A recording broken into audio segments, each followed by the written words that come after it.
Last night, the Marlins and Cubs opened a 3-game series with a low-scoring ball game where 1 or 2 plays would make a difference. And wouldn't you know, Starling Castro's game-ender was the big play. Fast forward to tonight. It's a battle of right-handers. Anibal Sanchez and Casey Coleman. Marlins, Cubs.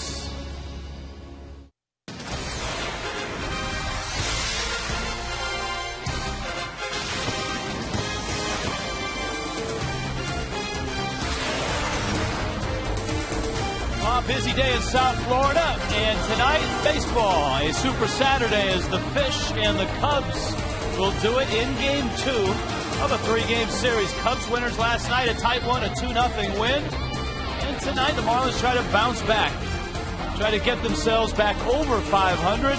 This young club that's been starting 4 or 5 rookies a night, it's got to get back that love and feeling. Remember how to win a ball game. Hi, everybody. Rich Waltz along with Tommy Hutton. For the Marlins, Tommy, it looks like they've forgotten how to win a ball game. I know they were shorthanded in that last series against the Phillies. A little bit of a hangover from that series last night. It's a tough stretch when you lose 4 in a row and all of a sudden that feeling of winning kind of goes away. It can be cured, though, a lot of times with some timely hitting, which the Marlins didn't get last night, and some tremendous starting pitching. They can get that tonight with Anibal. You know, even in this losing streak, the Marlins are getting a terrific performance every night from a rookie, their left fielder, Logan Morrison. He's been fun to watch. He's been incredibly efficient and productive. Lomo has been in motion, and look at this, 46 games. He's hit in 14 of his last 15. He already has 17 doubles and 5 triples. He has been on base 36 consecutive games, either by a walk or being hit or getting a base hit. Logan Morrison has been doing everything that you would ask. He plays hard, he runs the bases hard, and he's doing it all playing a position he isn't all that familiar with in left field. If you're going to stop a losing streak, you need an ace. The Marlins don't have Josh Johnson. They don't have Ricky Nolasco, but they do have Anibal Sanchez, and he pitches tonight. Yeah, and Anibal pitches well in this ballpark.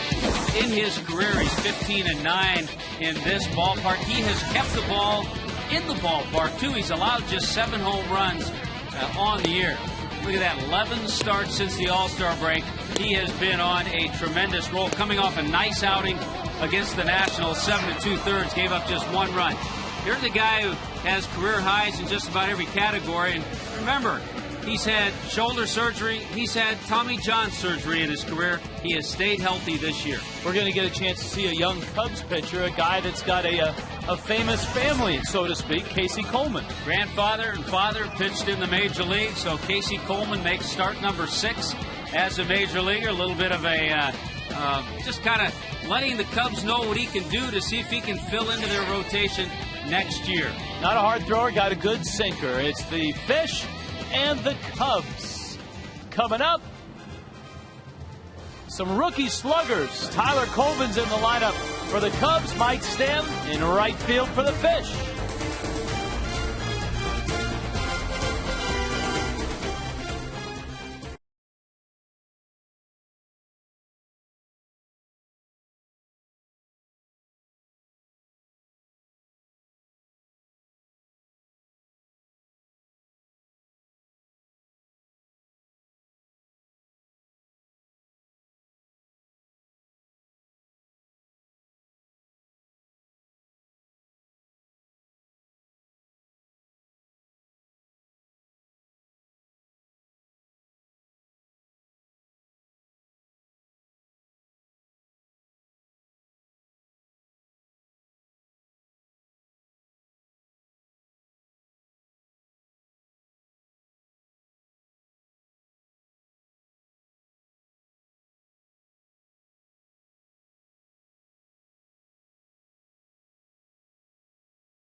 Marlins and the Chicago Cubs.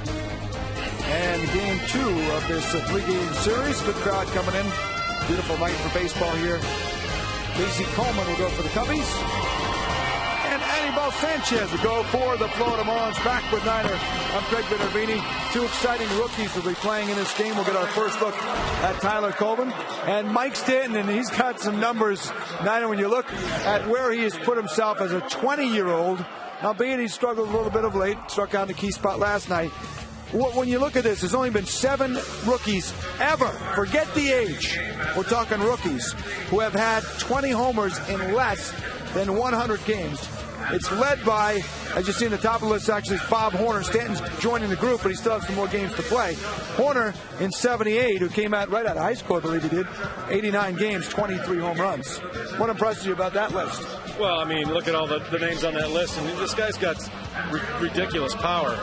And, you know, as little as he knows about the big league strike zone right now, and as little as he knows about big league life, he's hit 20 homers in his 84 games, and I think, you know, next year, even if he's going to hit 40 by accident, that's what kind of power this guy has. And I've seen Mark McGwire on the field, Albert Bell, some of these guys that have ridiculous power that you don't really see. It's just like a step above everybody else. And he's one of those guys. I mean, he's right up there with Mark McGwire as far as I'm concerned with the way the ball travels off of his bat. One of the names that surprised me in that list was Art Shamsky, who wasn't much of a home run hitter in his early days in the 70s with the Mets, but he did hit, as you saw on that list, with the Reds, 21 and 66. I mentioned Tyler Colvin. He'll be playing in the outfield here. There was some talk maybe he'd play a little first base for the Cubbies, but they've kind of put that on the shelf for now. He's a good left-handed hitter. He's hit for some power, and obviously, as you saw, by 20 home runs, he can go yard as well. Yeah, he's a little bit different build than Mike Stanton. Mike Stanton is 6'4", 235 pounds. He's a little more lanky. He's kind of got that nice lanky left-handed swing, like a Will Clark or something like that, but sweet swing and a great place to hit in Chicago. He's only 5 homers shy of Billy Williams' all-time mark as a rookie for the Cubs when Billy Williams hit 25 way back in 1961. Colvin will be in that lineup tonight. He'll be playing right field for the Cubbies. Rich Tommy on the call. The first look to even up the series next.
Find out what's possible with the nation's fastest 3G network, AT&T. Rethink possible. Cubs and Fish ready to go. Sun Life Stadium. Good crowd is here as the Marlins and the Cubs play game 2. The Cubs winners last night. Marlins did not manage a run against Ryan Dempster in the bullpen. It's Anibal Sanchez who takes aim at Blake DeWitt. We have Adrian Johnson behind home plate. A very good ball and strike caller. You'll hear him all night long. Sanchez misses low. DeWitt is moving up in the world. He hit 8 last night. He's in the leadoff spot in this one. Off-speed pitch, pops it into shallow right. Ugla settles under it. And Dan makes the catch. Here's the Cubs lineup. You just saw Blake DeWitt. Starlin Castro, their rookie shortstop, having a good year with the bat. Marlon Byrd in center. Aramis Ramirez at third. Xavier Nady had a couple big hits last night. He's hitting 6 straight. Giovanni Soto, Alfonso Soriano, Tyler Colvin, a rookie with a lot of power. And Casey Coleman hits 9th. Well, Anibal Sanchez with the really solid, nice numbers this year. And when you think about his season, the success has come from being healthy and a change he made about a month into the season when he was trying to be a little too fine. Instead of just going in the middle of the plate, he has terrific movement on his pitches. And going at the middle of the plate, let the ball dart one way or the other. And by doing that, he's had a lot of success.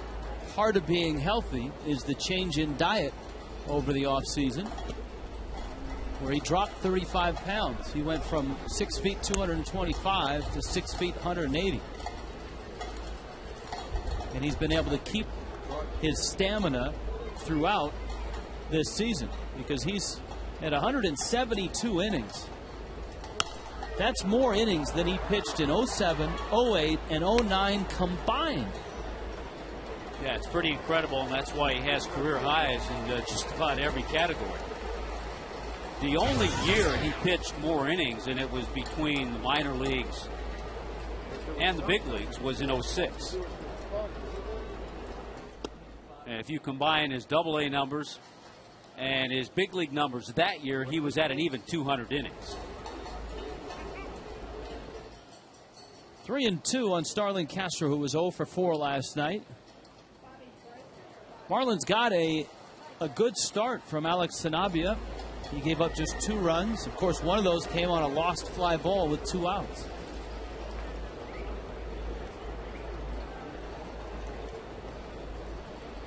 Look at Sanabia. Marlins obviously didn't support him, didn't score last night. Castro is aboard. Well, the big area of concern last night was the inability with runners in scoring position. The Marlins were 1 for 15 last night in those situations. Here's Marlon Byrd. Yeah, last night, Sanabia did a very good job against the top of the order, except for the walks to Fukudome. But Castro, Byrd, and Aramis Ramirez, the 2-3-4 hitters, were 0 for 12 combined.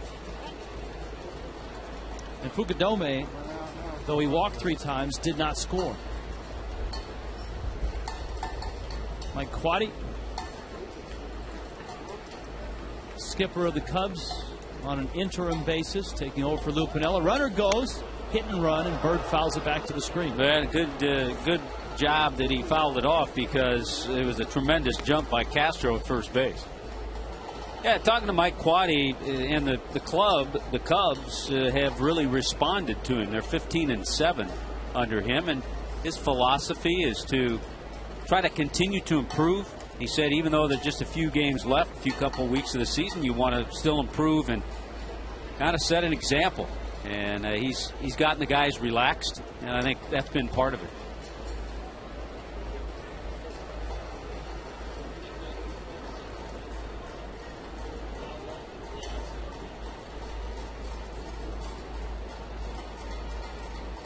One coming. Runner goes. Throw is into center field. Maben picks it up on his way to third. Maben bobbles it. Castro ends up at third. And a throwing error on Davis. Not sure if Cameron had a shot at Castro at third base as he came charging in. Here's another look. Yeah, and I was watching Castro to see who he was looking at. Did he take a peek at Cameron Maben? I think he was going to go anyway. Didn't really matter had Maben bobbled or not. Castro was on his way to third regardless. So the Cubs are set up. Infield's in against Bird. Ground ball. Bonifacio at short. Looks the runner back. Nice play. It's a good job, and interesting that he was not going on contact. Good play by Bonifacio.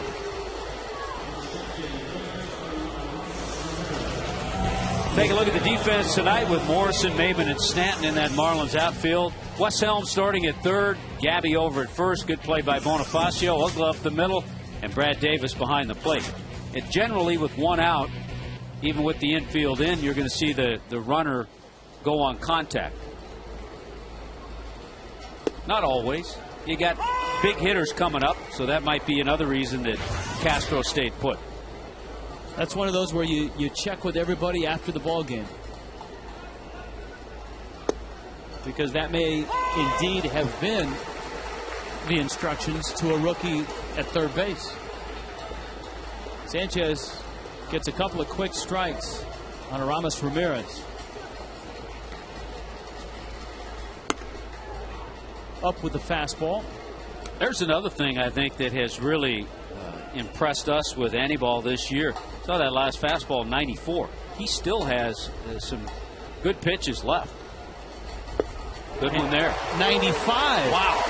And he strikes out Ramirez and leaves Castro at third.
Right at 500 at 73 and 73. The Fish have dropped 4 in a row.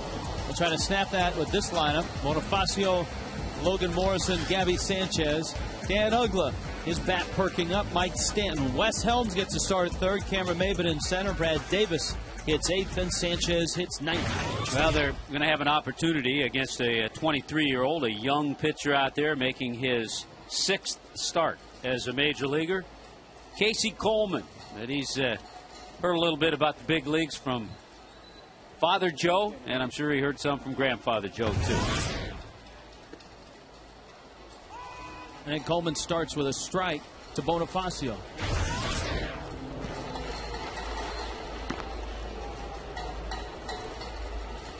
Bonifacio 0 for 5 last night. And Coleman pounds the strike zone. He is not an overpowering guy. You saw his walk and strikeout numbers.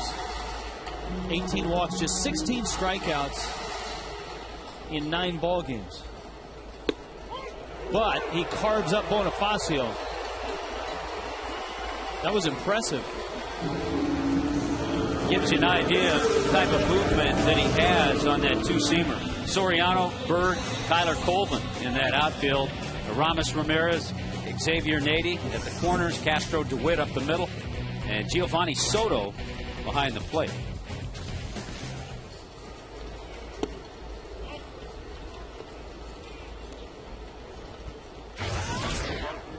Logan Morrison now. A 1-for-4 night last night. Another double, 17 doubles. Another time reaching base. He also walked last night, 36 consecutive games. And he has hits in 14 of his last 15 games. Flips that one to left field. Hits it pretty well. That one's going off the wall. Morrison around first. He's motoring to second. Got another double, and he'll stop there. 18 doubles for Logan Morrison. For Morrison, this is game number 47 on the season. You just love the way he flips the bat at that two-seamer down and away. It's our checkers double of the game. Remember, he hit one over the head of Soriano last night. This one, Soriano realizes right away that it's over his head. I'm not one to say he's on pace to get all this, but if you put that number over 162 game schedule, he'd have over 60 doubles. Here's Gabby Sanchez, and he pulls one in the hole at short. Castro loads up, fires across in the dirt. Nady saves his bacon, so to speak, and digs it out. Well, you talk about the doubles, and you're right. He's on pace over the full season to be over 60 doubles. And that's amazing, because the Major League record for doubles is 67. Earl Webb has 67 doubles. That's the gold standard in baseball. He did that back in 1931. The last modern-day player to approach it, Todd Helton and Carlos Delgado in 2000. Helton had 59. Delgado had 57. And, oh, by the way, 37 consecutive games. He's reached base now. Uggla looks at a breaking ball that rides outside. It's 1-0. So that's established a new Marlins rookie record.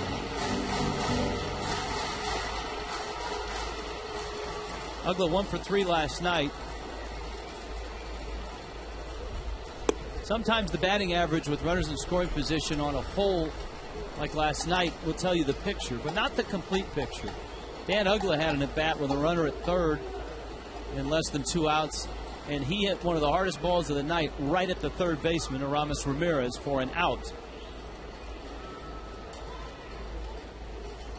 Of course, we saw Uggla about 4 or 5 games ago on a 3-0 pitch, hit a cue shot off the end of his bat that squibbed between first and second for an RBI single.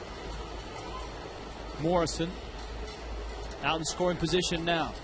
2-1 pitch. Uggla hooks it, and that's going to end up foul. Yeah, we like to scout the young pitchers as quickly as possible. Give you an idea about Casey Coleman. A little hesitation with that delivery. A lot of sinkers. We've seen that. Great baseball genes. Father Joe was an all-star for the Tigers in '72. He won 19 games. Grandpa Joe was an all-star with the Phillies in 1948. That's cool stuff. And as you noted, his first name is not Casey. His first name is Joe as well. There's a good chance his mom and dad are here. His father, Joe, is a pitching coach for the Lakeland team, the Detroit Tigers team in the minor leagues. So his season is over, and they're over in the Fort Myers area, so they've probably made this trip. Uggla, 3-2 coming, and a low fastball. Coleman loses him. One of the wrinkles for the Marlins in this lineup has Mike Stanton hitting 5th behind Dan Uggla. By the way, just to show you why it's hard to project over 162 games, in Logan Morrison's 73 games in the minor leagues before being called up, he had 19 doubles. So a little different projection, but you never know. It's much easier up here. And it's fun to project. Stanton takes a strike. Mike was 0 for 2 last night. He was one guy, just in watching Ryan Dempster work against him, he was one guy that it really looked like Dempster wanted nothing to do with, which is a little bit surprising with all the strikeouts that Stanton has amassed this year. That one dipping low, 105 strikeouts in 75 games.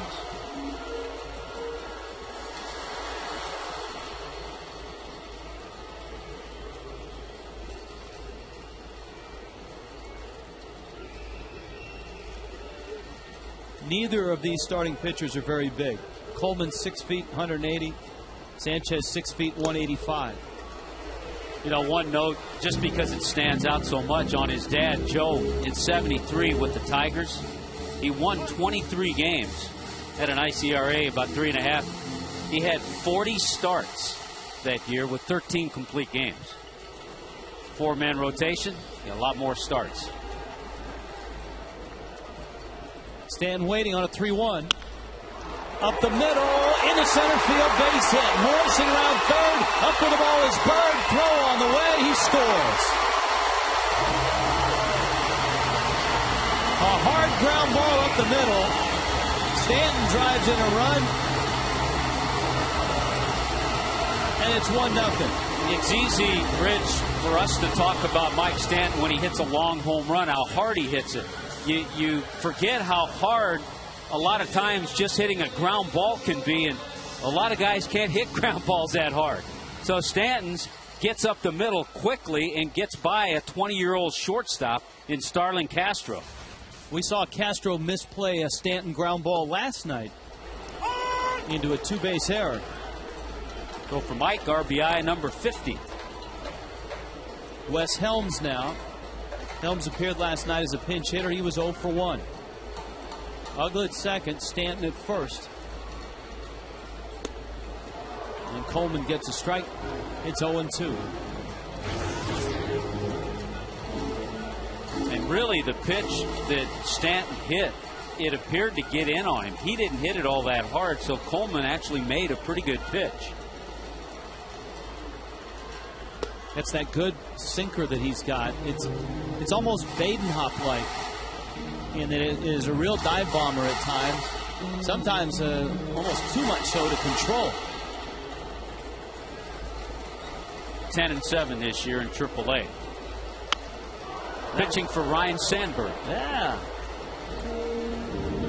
Ryan Sandberg certainly a guy that many expect to get a real good look in the offseason for the Cubs managing job.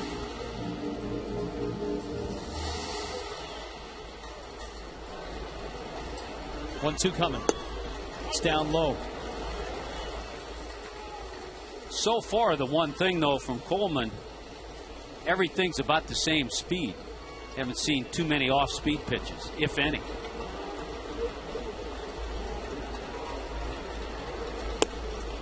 Helms checks his swing. And the count goes full now, 3-2. Maven's on deck. That means Uggla at second. And Stanton at first will be on the way.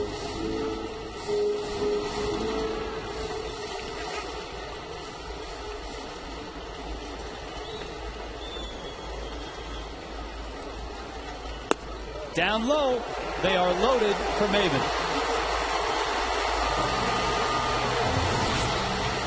And so the kid from Mariner High School in Cape Coral then went on to Florida Gulf Coast Junior College, was a 15th round pick back in 2008. He's arrived in the big leagues pretty quickly.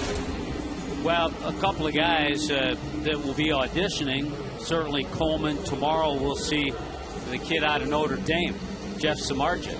So two guys who could have a chance to be in the rotation next year for the Cubs. If not both of them, maybe one of them. And so Mike Quaddy getting a chance to watch him. He also said tomorrow he's going to play a lot of his young players. So we'll see a whole different lineup from the Cubs tomorrow. Cameron Maven climbs in. He had a hit last night along with a stolen base.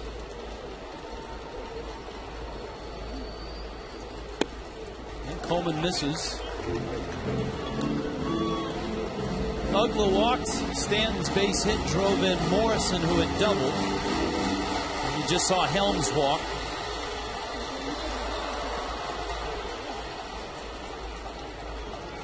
One 0 pitch. And that misses outside.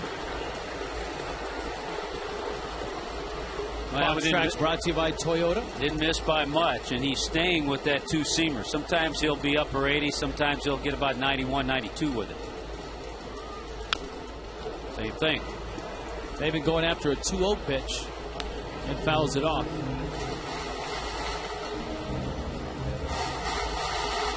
He made those 3 almost perfect pitches to strike out Bonifacio to start the inning, and he struggled since then. He's given up 3 homers in 37 innings.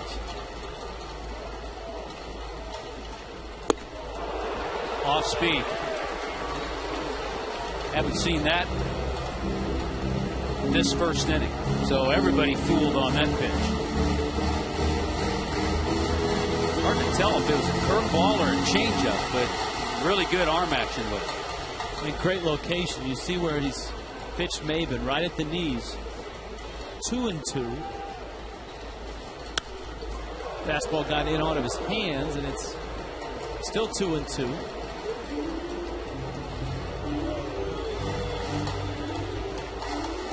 Cubs have won 4 straight. They swept the Cardinals in St. Louis and then won Game 1 here last night. So this has been quite a road trip for them.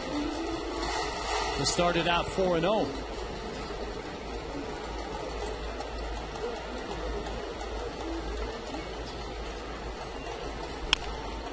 Chopper out towards Castro. Cut off there. And out at second. On the play by Aramis Ramirez. Wes Helms thrown out.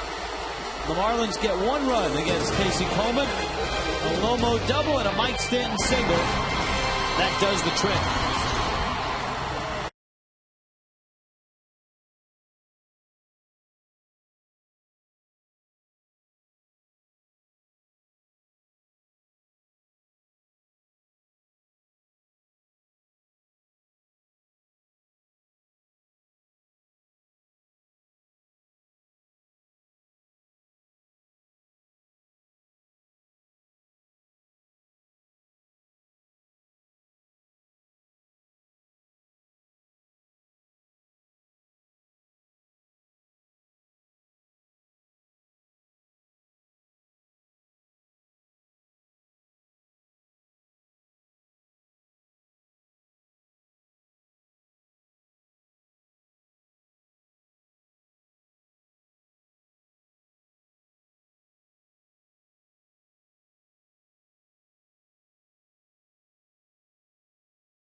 (15-7) under Mike Quade. Ryan Dempster, the stronger you finish this year, the more positive things are possible for next year. That's why you need to go through the finish line, not to it. And I believe we're doing that. That's our Geico quote of the night. That's a great quote from a guy that knows a thing or two about this game, Ryan Dempster. I loved one of the comments that Mike Quade had when he addressed the team when he first took over. He said, I'm the same guy. That I was a coach, but the only difference is now I have the final say.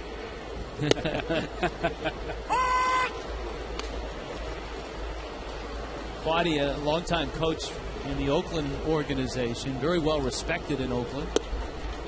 And as you noted last night, that's a late strike call on Nady.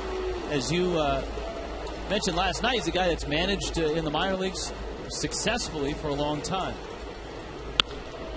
One hopper off of Helms' glove, and Nady's got himself first base.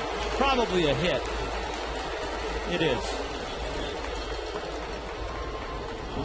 It's one of those do-or-die plays. Ball hits sharply, you try to pick it. For Nady, now a 7-game hitting streak. Giovanni Soto comes up. Yeah, Nady 2 hits last night. So Sanchez working with a runner at first. Always have to be careful with Soto. He hits over 500 when he swings at the first pitch. Kind of like a Miguel Olivo.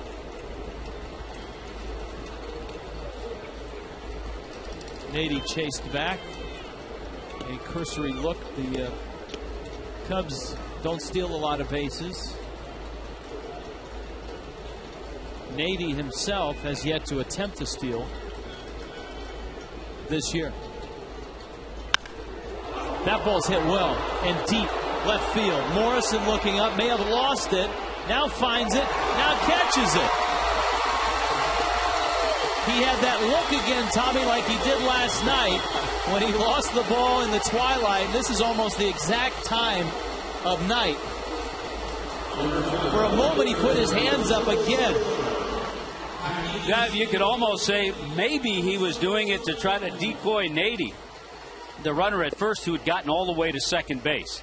But Logan Morrison was able to find that one. And I'm sure Giovanni Soto is thinking, man, I know where that ball is in the bleachers at Wrigley Field. A little different story here. Alfonso Soriano in the 7th spot in the lineup.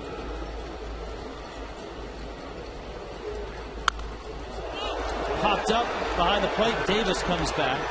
Our crack staff is so good. They've informed us that last night, the ball that Morrison lost in the twilight was 4 minutes later than this one. They're on top of everything. They're not mailing it in. They're trying to stay over 500. No, for us, Monday is Mail It In Monday. We won't be here. We won't be here. That's why it's Mail It In Monday. We've got Email Tuesday and Mail It In Monday. Here's the 2-1. Soriano has always swung one of the heaviest bats in the game. And from the looks of that one, that's a rather large stick.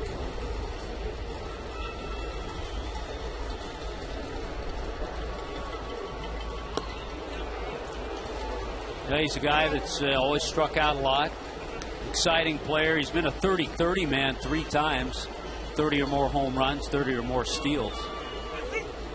But when you're paying a guy $18 million, you're not expecting him to hit 7th in your lineup. Runner on the move on the 3-2 pitch. You're expecting him to be that 30-30 guy every year. Yes. And the problem the Cubs have is that not only are they paying him $18 million, but they're paying him $18 million through 2014. As they said in your day, Tommy, that's a lot of glue. It's a lot of glue. Helms across the diamond in time. A lot of jingle.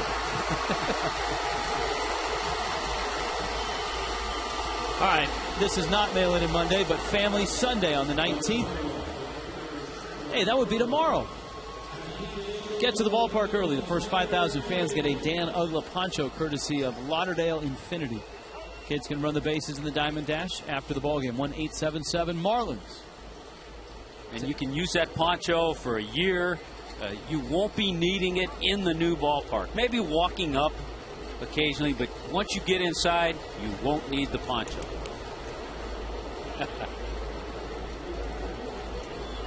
You'll be sitting comfortably.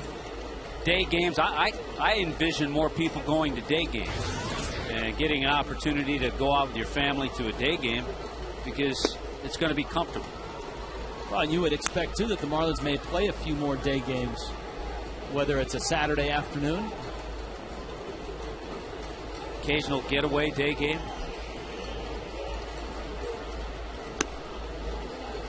Here's a look at Tyler Colvin, who, through his power numbers, has put his name in the discussion for Rookie of the Year simply by hitting 20 homers, driven in 55.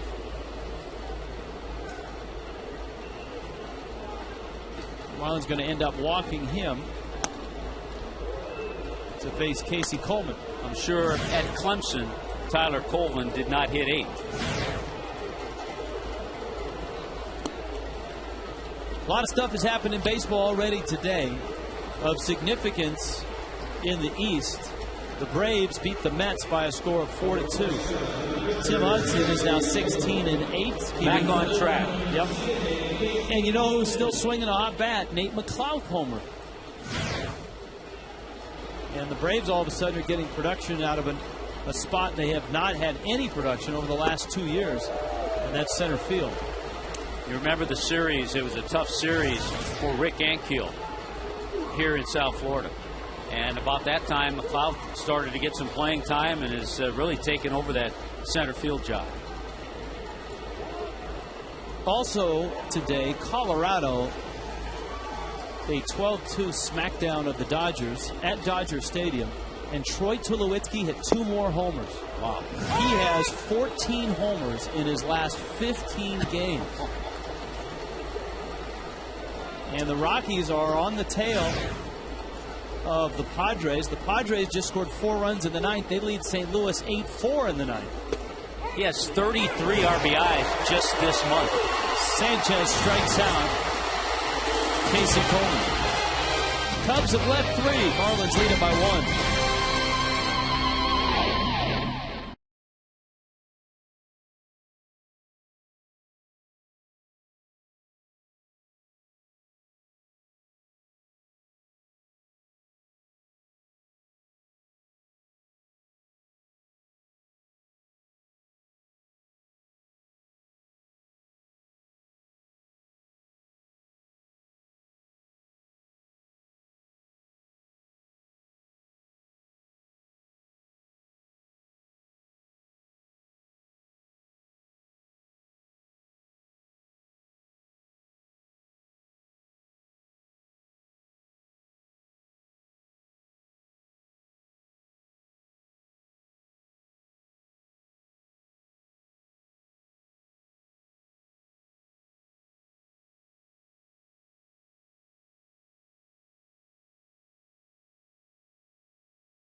The night is young.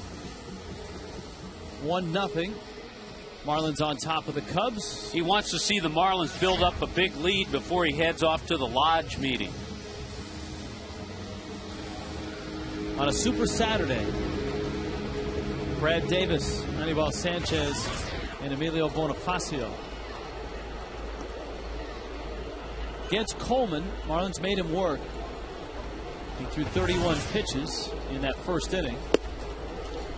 Although Anibal Sanchez, hello Billy, has been stretched to 39 pitches in his 2. Davis takes up. Are there many umpires that Billy agrees with? You know, he gets a little upset. But generally good-natured.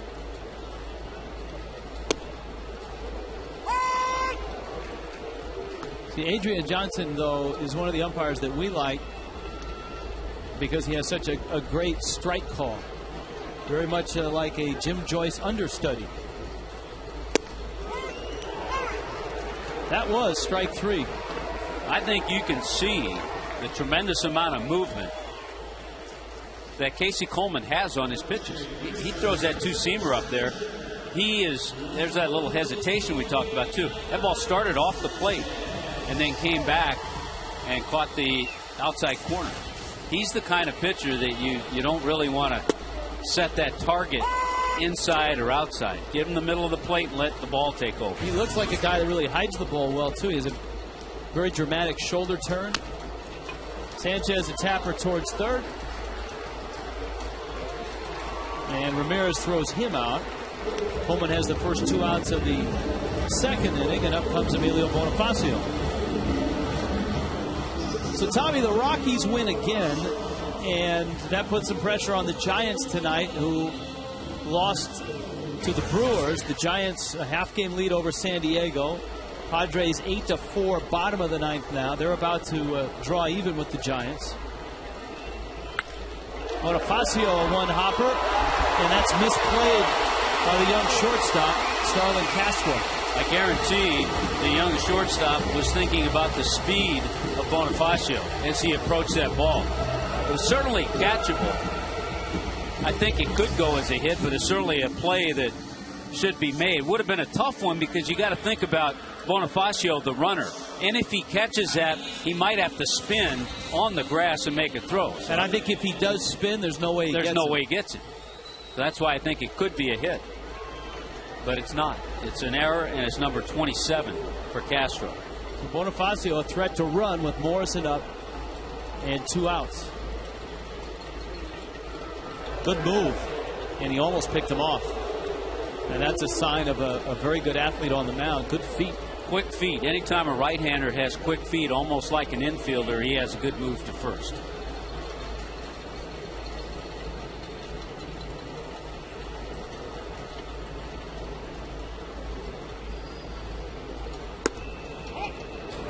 Lomo says, look, I've already been hit once this year. Don't scare me like that.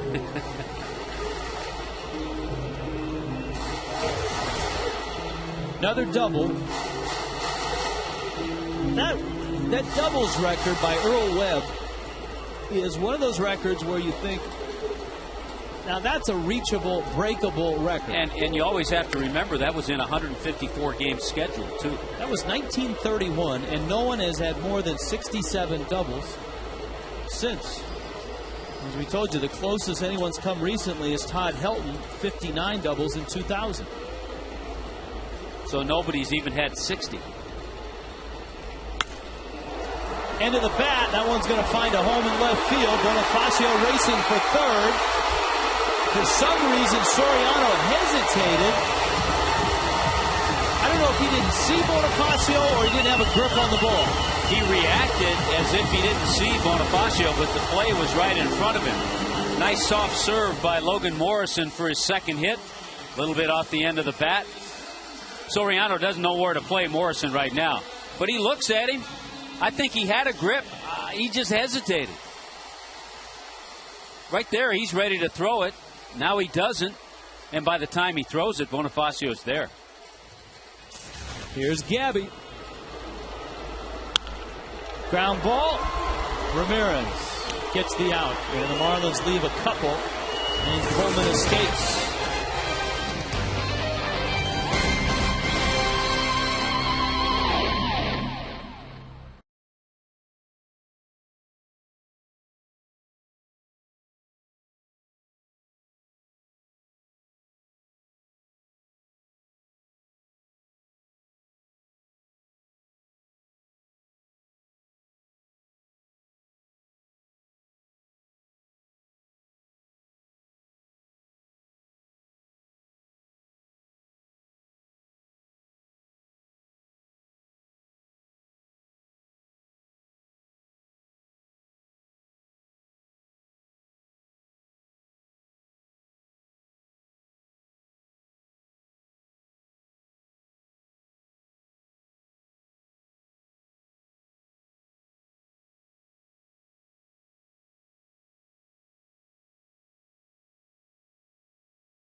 1-0. Marlins on top of the Cubs. Ground ball, base hit, down the line it goes. Stanton after it. Blake DeWitt has himself extra bases. A leadoff double for the Cubs to open up the 3rd inning. Second time through against Anibal Sanchez. Well, the Cubs have had base runners in both innings. They've had runners in scoring position in both innings. Well, a former first-round pick of the Dodgers. This is another guy that the Cubs are going to have to try to assess at this time of year to see where he fits into their plans. He's a scrappy player and gets that ball past Gabby.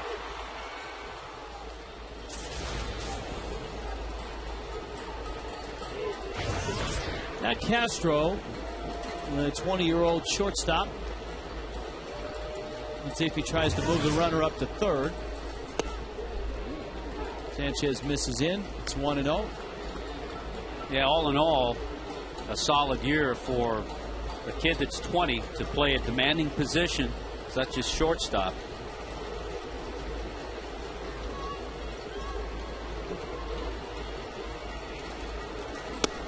And the hope is certainly for the Cubs that as he gets older, the error totals drop.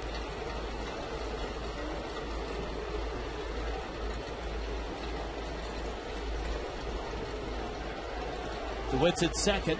Sanchez has fallen behind 2-0. Right center, pretty well struck. It's going to move the runner up.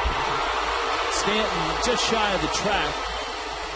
And Castro with a nice AB. DeWitt's now at 3rd for Marlon Byrd and Aramis Ramirez. Yeah, it was a nice AB because he showed that he had an idea. He showed that he was trying to hit that ball that way, whether it was a ground ball or a deep fly ball, and he got the job done.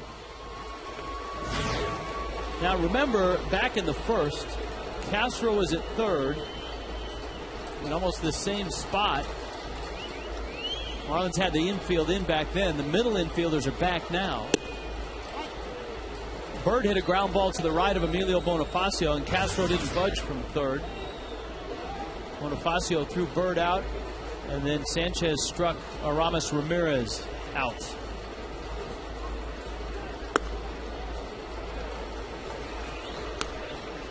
Corners are even. Bonifacio and Uggla up the middle are deep. Sanchez throw a lot of pitches here, and his ball strike ratio is not good. He hasn't had that pinpoint command. He has good movement. He has velocity. We've seen that.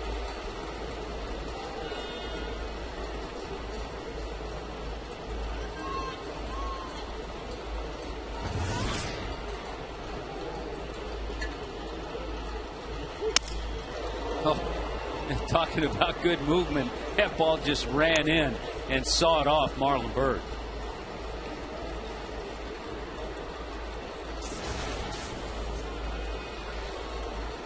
Here's that pitch. Oh, and he can throw one, a fastball that'll move the other way, that'll cut away from a right-hander.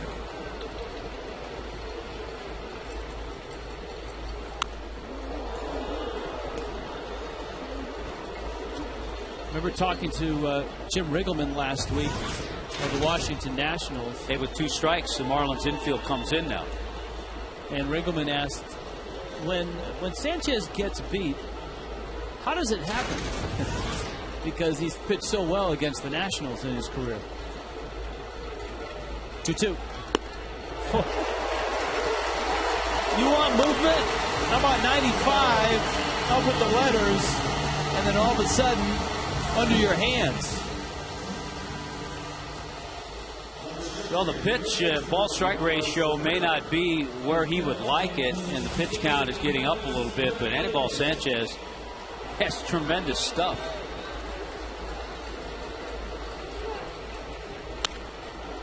Stuff will get you here, pitching keeps you here. And that's what Anibal has had too. He's been able to pitch this year as well.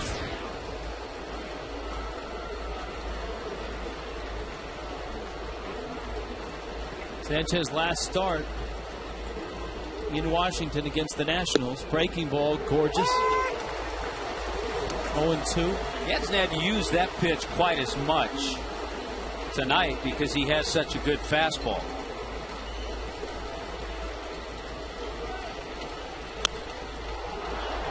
foul back. Stays 0-2.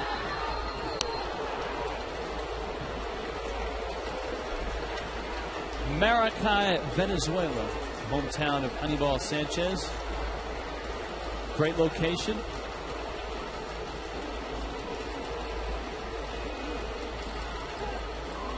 And he gets Ramirez. When he's needed it, Sanchez has had his strikeout pitch going.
Who are you going to call? 1-877-MAROONY by South Florida Ford. Visit southfloridaford.com for great offers. By Checkers, little place, big taste. And by Corona, kick back and relax with an ice cold Corona and lime. Enjoy a Corona today. A 1-0 lead standing up right now. Anibal Sanchez has been able to extract himself from 3 innings in which the Cubs have had runners in scoring position, and he's done it with the strikeout in all 3 innings. Dan Uggla leads it off. Coleman with a strike. Uggla, Stanton, and Helms here in the 3rd. Coleman will get tougher if he starts throwing that breaking ball a little more consistently for strikes. Oh, he hung that one.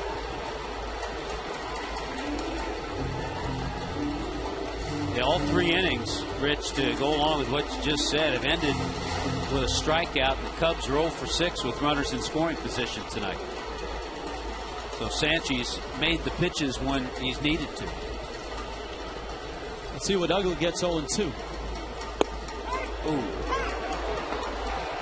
Good sinker for a strike. Uggla dropped his bat and trudges back to the dugout. Yeah, he saw 2 breaking balls, one real hittable, the second one. And then Coleman comes right back with a good moving 2-seamer that just was in the box. Good pitch.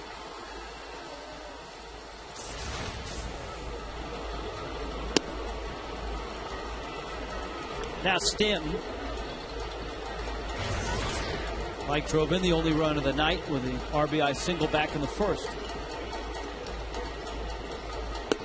Bounced one up the middle just past the glove of Starlin Castro. Yeah, did something that Marlins couldn't do last night, drive in a run. Well, he's driven in 50 so far. He's been amazingly productive for all the strikeouts, which shows you that when he runs into one, a lot of good things can happen. 105 strikeouts. This is 76 in terms of games for Stanton. His 76th game. And already he's driven in 50. Yeah, the one number that jumps out that we've talked about that just doesn't make any sense is his batting average at home. You're right. That was a rare hit in this ballpark. Yeah, I mean, coming into the game, In 35 games in this ballpark, Mike Stanton was hitting 148. That's hard to figure out. But 2 good at bats tonight. Here's Helms now.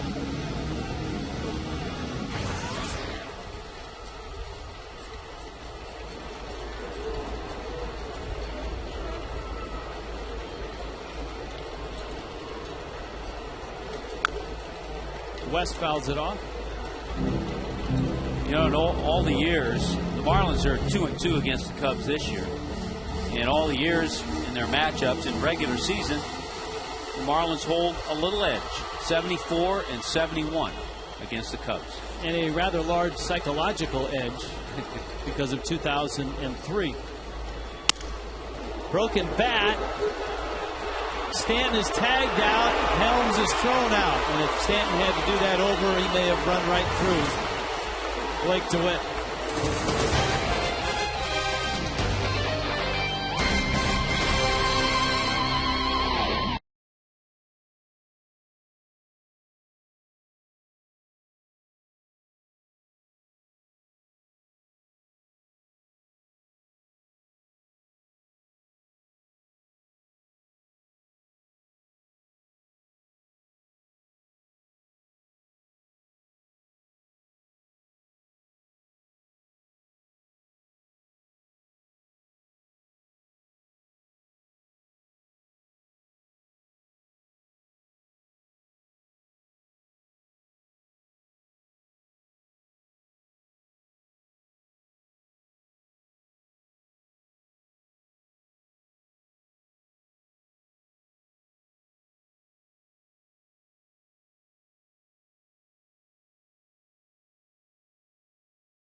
All year about the baseball instincts of Mike Stanton compared to a Jason Hayward, having not played as much baseball.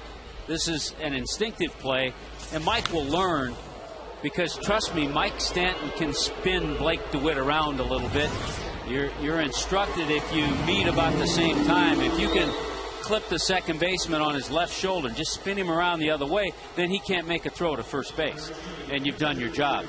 Or, in that case as well, if you sense that play's coming up, if you can stop 5-10 feet away and make him either come tag you or throw to first, you prevent the double play. But you're right, it's a discussion we've had all year, and as we've heard about Mike Stanton, he'll make a mistake once and generally not make it again. He'll learn from that, believe me.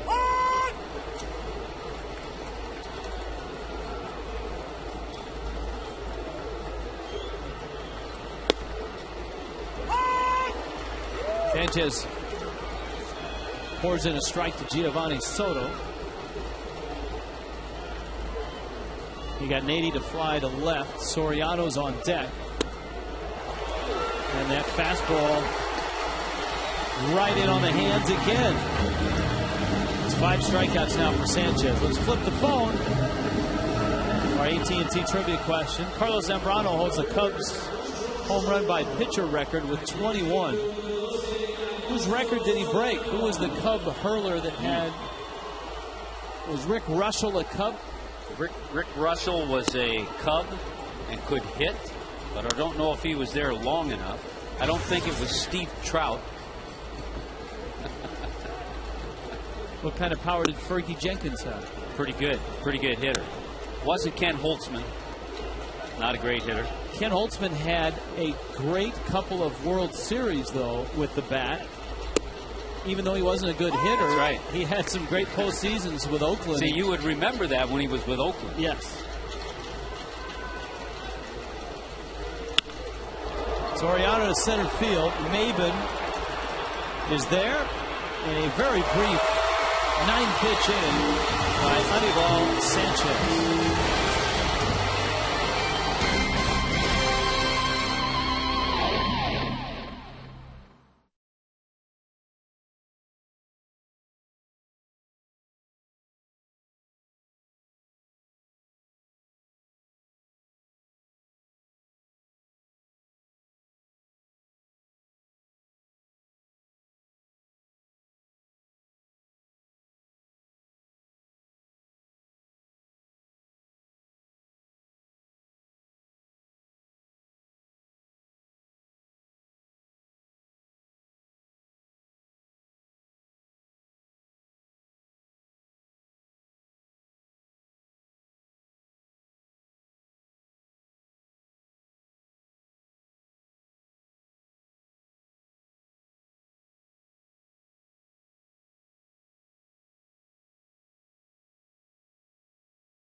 Whose record did Zambrano break? And we had it. Well, we threw out a few names. We threw out a few. Ferguson Jenkins was one. Yeah, Z, as they call Carlos Zambrano, can swing the bat from both sides of the plate.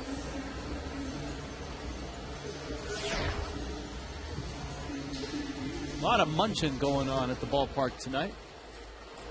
Carlos Zambrano this year hitting .261 as a home run.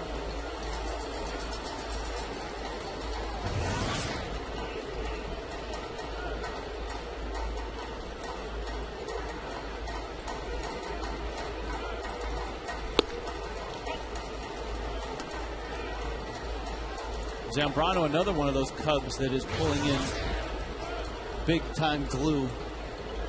$18 million. And he signed through 2012. Castro, Soriano behind him, and Soriano calls him off and makes the catch. And Maben is out number one here in the fourth inning. Casey Coleman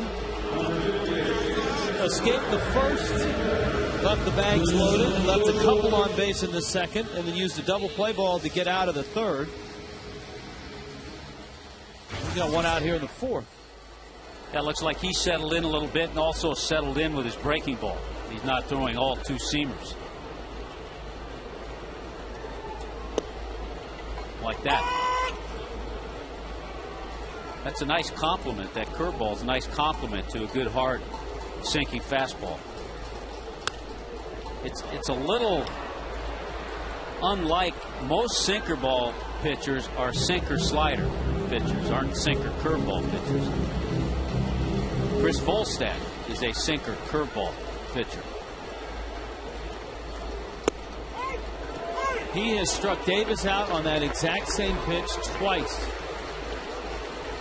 Davis upset, and I'm sure he's upset with himself. Stop by the New Marlins Ballpark sales headquarters this week. You can pick up a chance to win an autographed Josh Johnson or Hanley Ramirez poster. Brief tour of the new sales headquarters. You'll be automatically registered to win. 1-877-411-2012. Of course, when Tommy and I went down there, the first thing we did was We looked for food. Well, no, that was the first thing. The second thing we did was play with the retractable roof and the model. Oh, yeah. You had the little switch. You can flip the switch and the roof opens, flip the switch and the roof closes. So it's not flip the phone, it's flip the switch. Yep. What, in about 14, 15 minutes, 13, 14 minutes, the roof can open or close? A lot of times it depends on wind speed. But yeah, that's right around that time frame. Nice leaping catch by Coleman. He works a 1, 2, 3, 4. That's 9 pitches in that inning for Coleman.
Played. These are your two choices for the Marlins. That first night in Puerto Rico, Ugla won it with a walk-off single, and then Donnie Murphy's pinch hit walk-off homer from the 19th against the Rockies. I want to see that one. The premiere of season 3 of Replay is coming in November.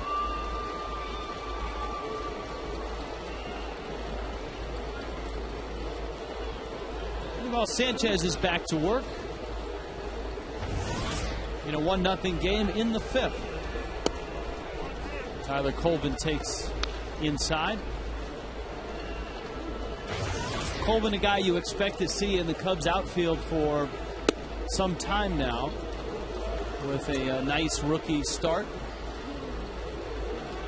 Yeah, he's coming back from Tommy John surgery himself, so the Cubs have a couple of position players, Xavier Nady and Colvin, that have each had Tommy John surgery.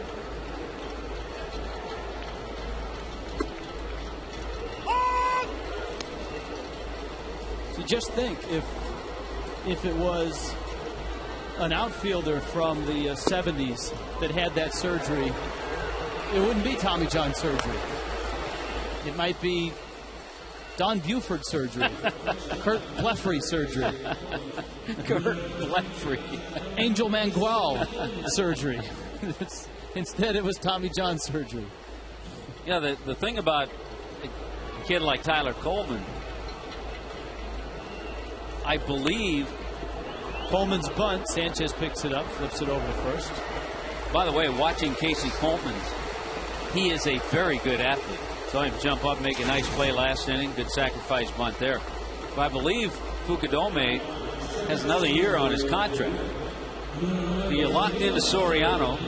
Marlon Byrd has been your most consistent outfielder. And then if Fukudome is locked in for one more year, that's what makes it tough. Well, and they're paying Fukudome $13 million next year. And they're paying Soriano $18 million through 2014. $18 million a year. So you're right. And Bird has been outstanding. He's their only all-star this year. So it makes it tough for a young outfielder.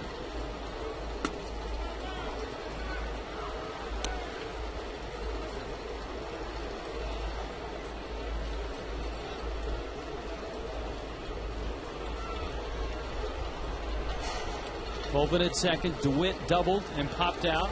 You know what, though? All you can do as a young player is just keep plugging away, playing hard, improving.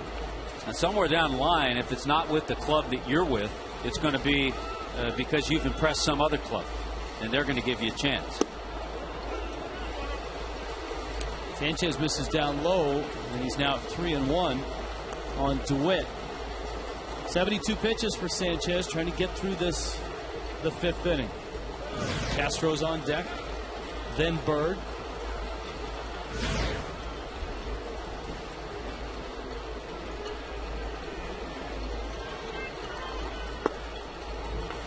And he misses low. Runners first and second. Here comes Castro, and here comes Craig Minervini. Rich, the Cubs have only won 33 games at home this year, so it's safe to say one of the most exciting moments occurred here in early June when they took on the Chicago White Sox, and Captain Jonathan Taves of the Chicago Blackhawks took the Stanley Cup on the field at Wrigley, holding high above head. Patrick Kane, their young star, and among those got a chance to hoist it was Ryan Dempster, the big hockey fan from Western Canada, of course the former Marlin as well. Now, Dempster said, I know the tradition is you're not supposed to hoist the cup if you're a non-player, but Brian Campbell kept telling him, hoist it, they're going to go crazy. And he said, really? He said, yeah. And when Dempster hoisted the cup, they went nuts there at Wrigley Field. Fortunately, that night, he also got to drink from the cup at a local tavern. He said it was ice-cold beer out of the Stanley Cup, one of the best adult beverages he's ever had. That's a tradition in hockey. That Stanley Cup has been a lot of places and seen a lot of things that I'm sure the National Hockey League is glad that the cup cannot talk. Well, as we all know, Craig included, Ryan Dempster, an incredible hockey fan. Castro up here with one out.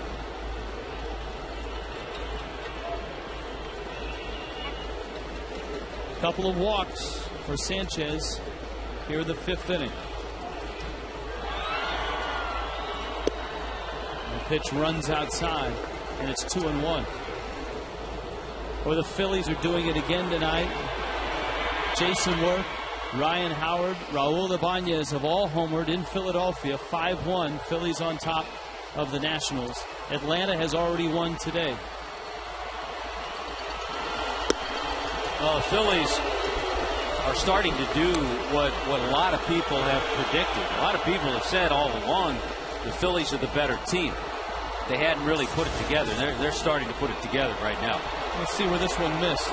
Just off. 3-1 coming. This is a big pitch. And Castro nearly came out of his shoes. That was a big pitch. This one's a bigger pitch. As you've mentioned, the Cubs don't run a lot, so I don't know if they'd be going on this 3-2 pitch with one out.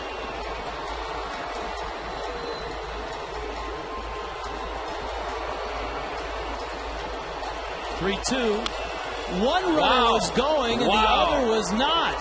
Purposely, I have watched to see in the runner at second base, Tyler Colvin didn't have any kind of a lead. So I'm thinking, well, he's not going. And he wasn't. But the runner at first base, DeWitt, was going. The Cubs got a break because that pitch was fouled off. Mike Quaddy staring out at Colvin. You get a sense it was Colvin that missed the sign. Sanchez good move by around. Sanchez to check him and make him stop.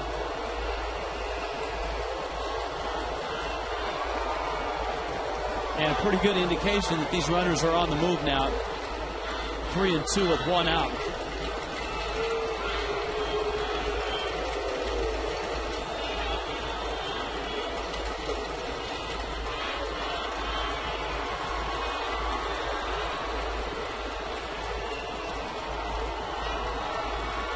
Full count to Castro.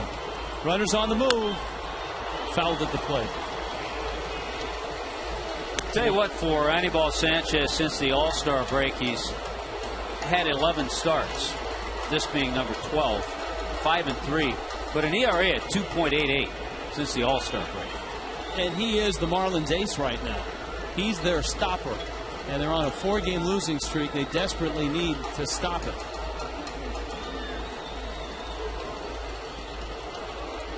Almost had him. Well, that offense can be a stopper at times too, but all of a sudden the Marlins offense has stopped. Yes. Last night it was Ryan Dempster. They ran into some quality pitching against the Phillies.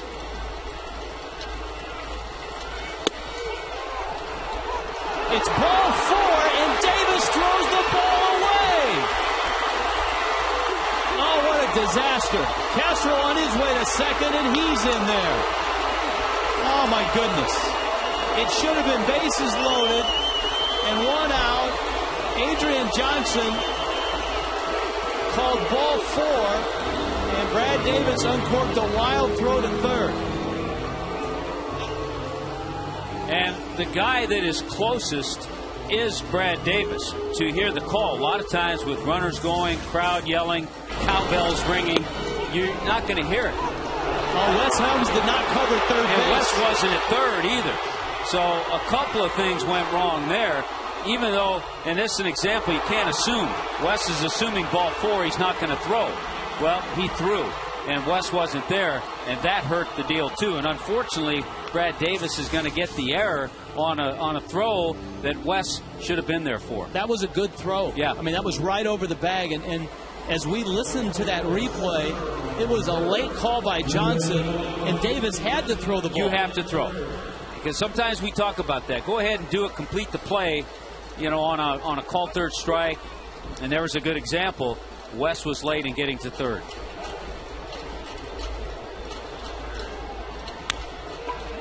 Chopper fair over Helms, and down the line it will score 2.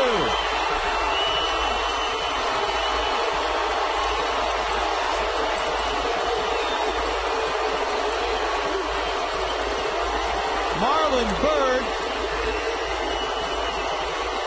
makes it 3-1 Cubs on a high chopper. Wes playing even with the bag, had no chance to get this ball chopped over his head. And just like that, the Cubs have taken a 3-1 lead.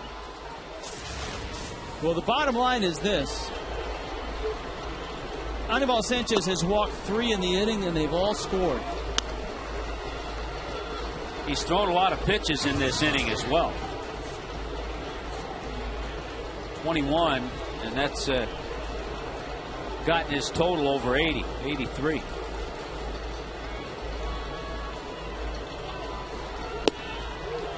Ramirez trying to yank one, and it's 0-2.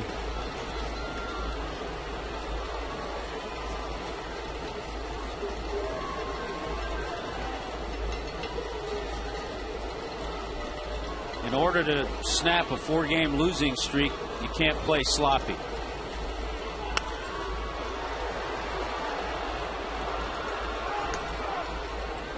Tonight, Edwin putting Wes Helms in at third base, maybe more so for his defense than offense.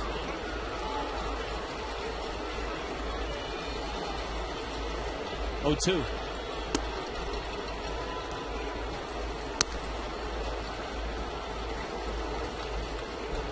Well, a very frustrating inning, not only for Edwin, but for Anibal Sanchez.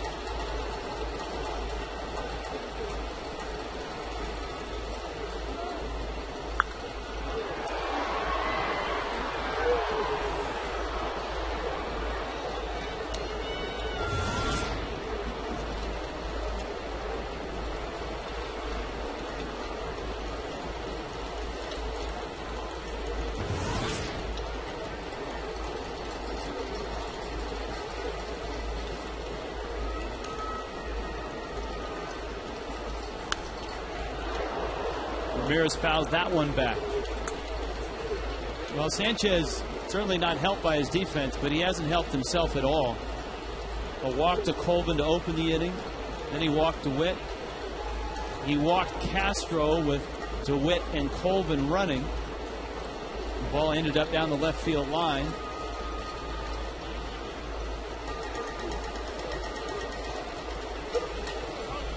And he and Davis obviously are not on the same page. Anytime you shake a guy off 5 times. 1-2 to Ramirez. Breaking ball, he was on it and early, and he scatters the Cubs bullpen. You know, you think about it with the many different catchers that the Marlins have had to use this year. Not a lot of continuity with the pitching staff.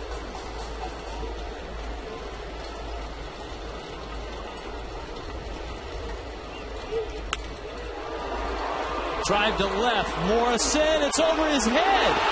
And off the wall it goes. Bird around third. Bad route by Logan. Haven't seen a lot of that. He came across a little bit more. Then he realized the ball was headed over his head. He tried to backtrack, and by then it was too late. Off the end of the bat. And right now he's trying to backtrack. He couldn't get to it. So a misplay by Logan Morrison and another run for the Cubs.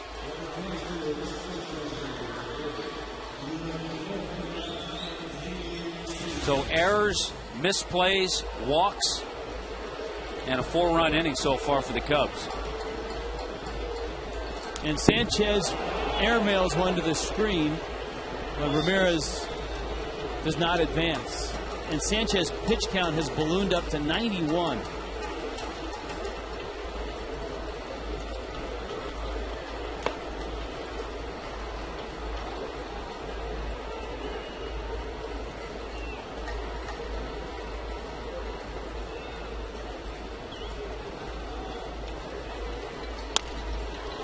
Nady chops one to short. Bonifacio gets it, flips to first in time. And that second out took 30 pitches.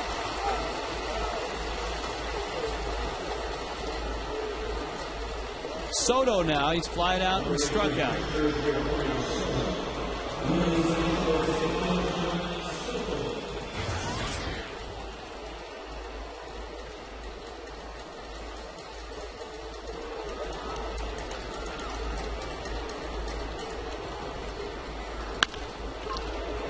That one's into left field. Morrison charging. Runner holds. And the Cubs have runners at the corners. There's Soto with a base hit. There goes Soto at that first pitch.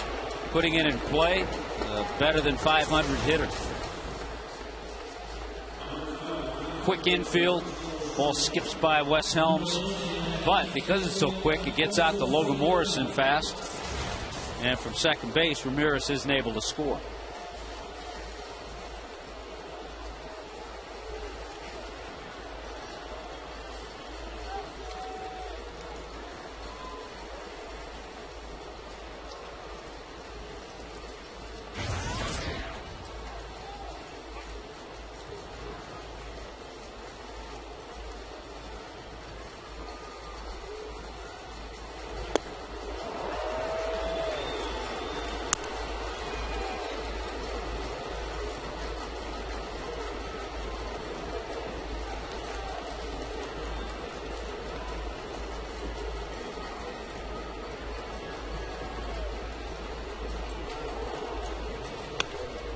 That one fouled back.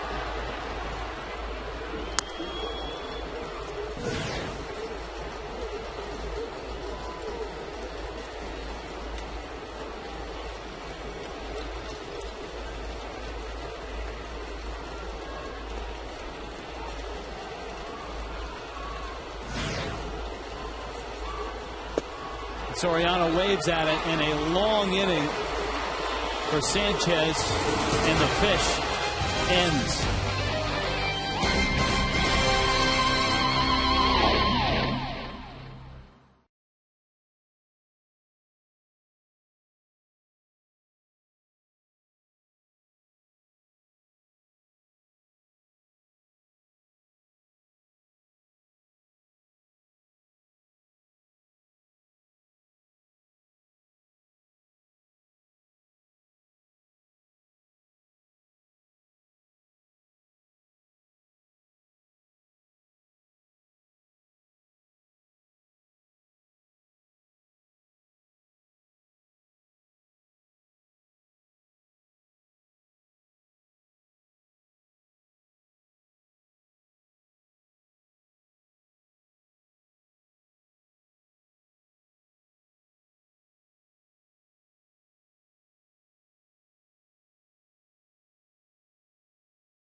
FC.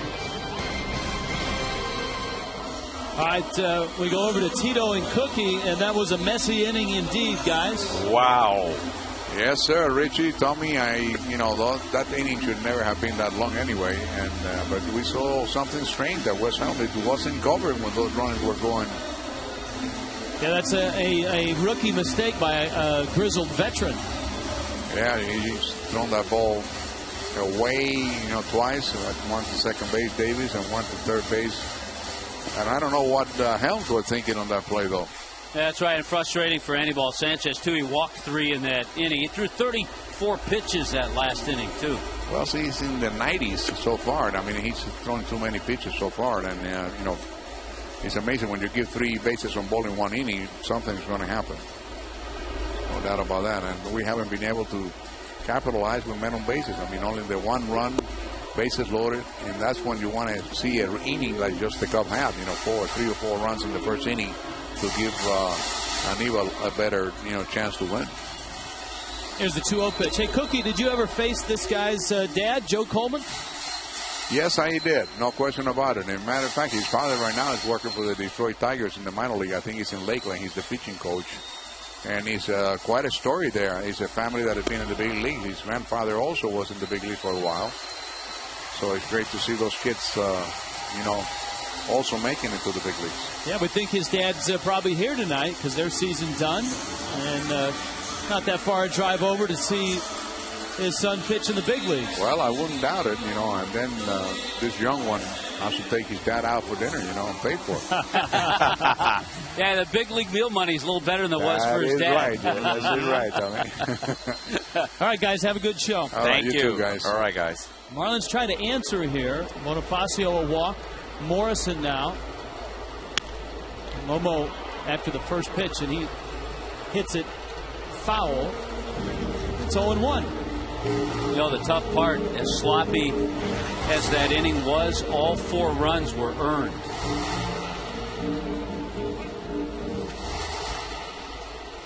Yeah, that's because the 3 batters reached on walks. And the ball that Morrison misplayed, well, you certainly don't want to get picked off in a 4-1 game. The ball that Morrison misplayed ends up being a double. And the throwing error does not figure in the run score, and they would have scored on both of those base hits. The double by Bird, the double by Ramirez.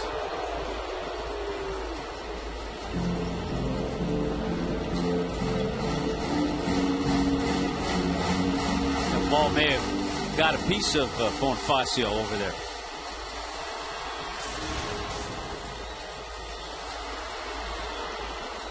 Or maybe Nady's glove.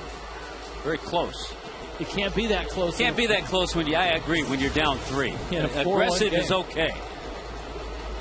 And we know that Coleman has a good move. We've seen it. Morrison takes up.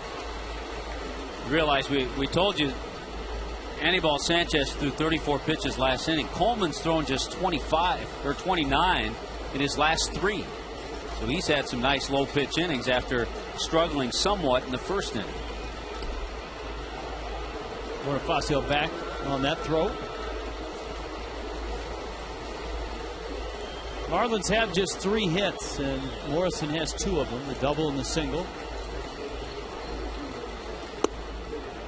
Dips low.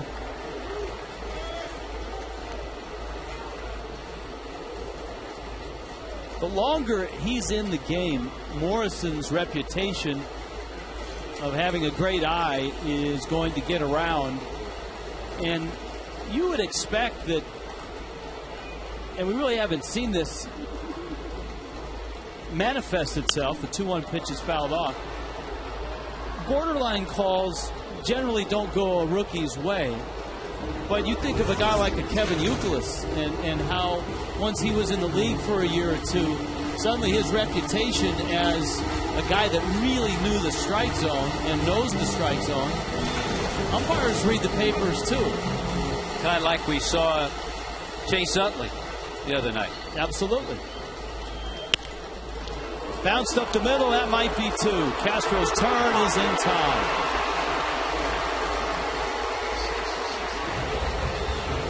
So a leadoff walk is quickly dispatched. Well, those are the benefits of a good two-seamer to a left-hander. Not too often do you see Logan out in front a little bit. He rolled over, and there's that 4-6-3 double play.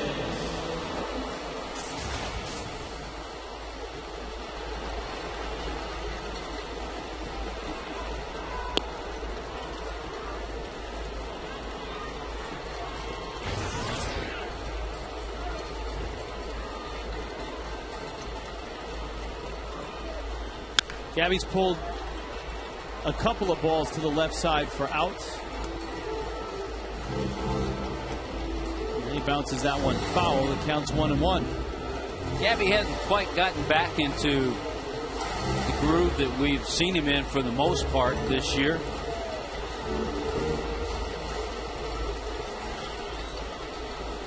And he's played a lot.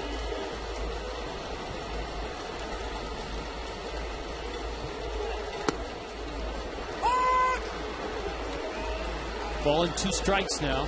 Gabby in his 136th game almost has 520 at bats. Not many days off for Gabby Sanchez this year.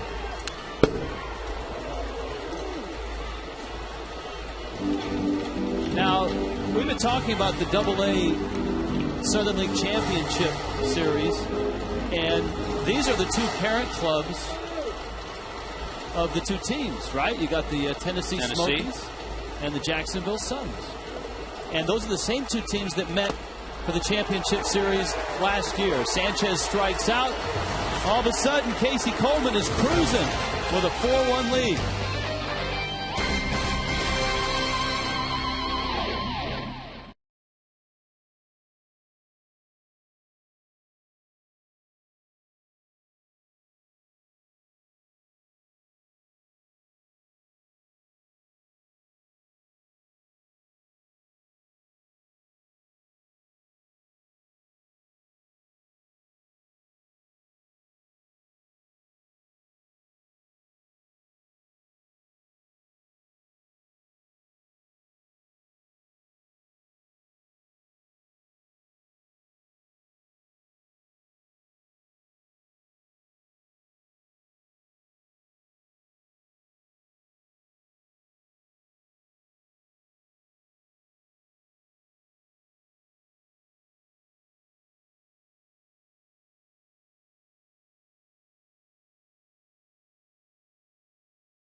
First time they're doing it again. Bark at the Park 2 is coming up against the Pirates on October 1st. Gate B opens at 5:30 for dog owners. Arrive early for a special pup rally. All proceeds from dog tickets sold will benefit the Humane Society of Greater Miami and Broward County. Yeah, Rich, you know what they say? They always say sequels are never as good, but this one is. I think this one's going to be. The last time Bark at the Park was here, there were 1,600 dogs.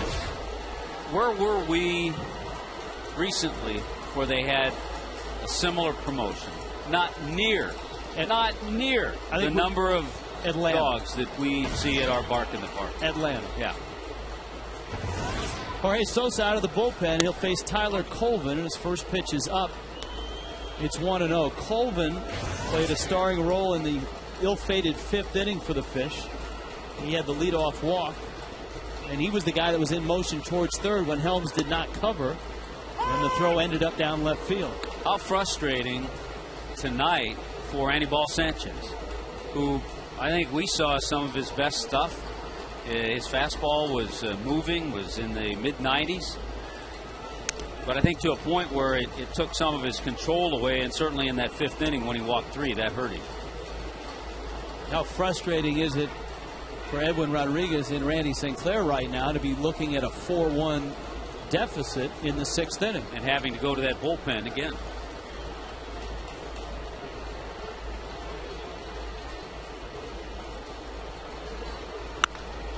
Colvin goes down and golfs it out towards Stanton, who approaches and makes the catch. That's going to bring up Coleman with DeWitt behind him. There's 1 out. He just happened by Marlins and Cubs. Both headed in different directions right now. The Cubs have won 4 straight. The Marlins have lost 4 in a row. Yeah, we've told you how they've played so well under their new manager, Mike Quade. They're 15-7 under Quade.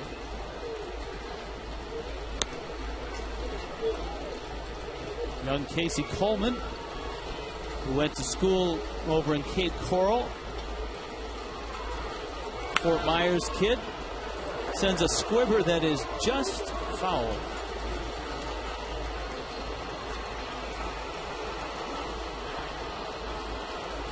Counts 1-1. Toyota trend. Cubs have not won back-to-back games at Florida since 2005. That's hard to believe. Yeah, that is. Because the Cubs had a nice run under Lou Piniella. Had 3 consecutive winning seasons. In fact, those 3 consecutive winning seasons under Lou Piniella, he was the first Cub manager to do that since 08. 1908. Frank Chance. Not sure who the manager was in 1908. Frank Chance. I think he's the guy from Tinkers to Evers to Chance. So a former first baseman. Yeah. I mean, the Cubs won the division in 07. They had the best record in the National League in 08.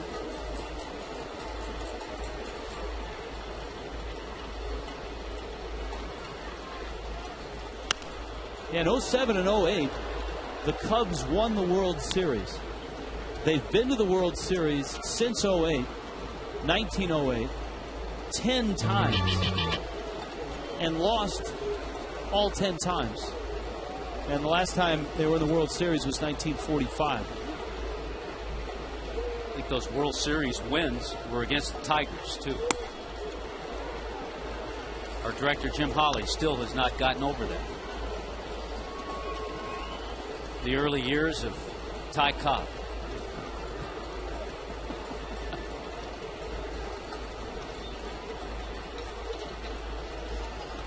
Two. Sosa strikes him out. And so Coleman is down. Up comes DeWitt. Well, Jorge Sosa, right after Casey Coleman, he had a pretty good at bat. Fouled off a number of pitches. Remember, Sosa started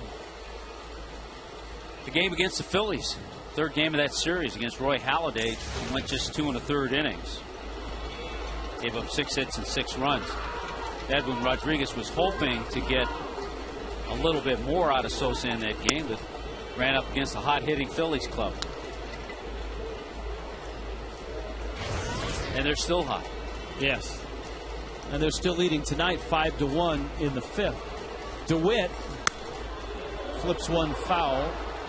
He doubled in the 3rd, walked and scored in the 5th.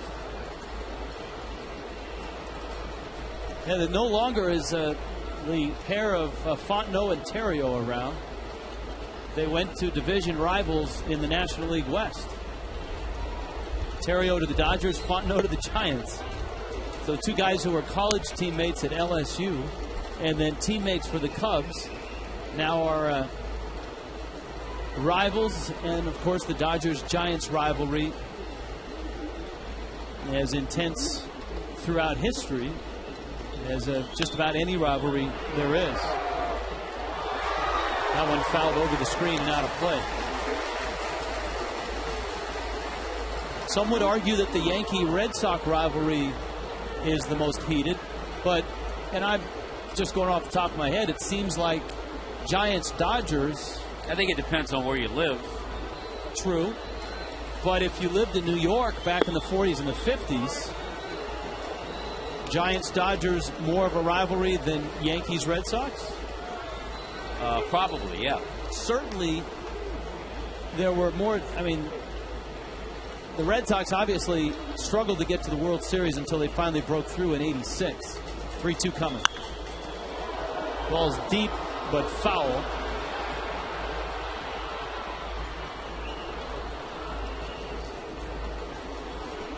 Of course, the Dodgers and the Yankees had a great rivalry in the World Series, which was lopsided, with the Yankees seemingly winning all but one.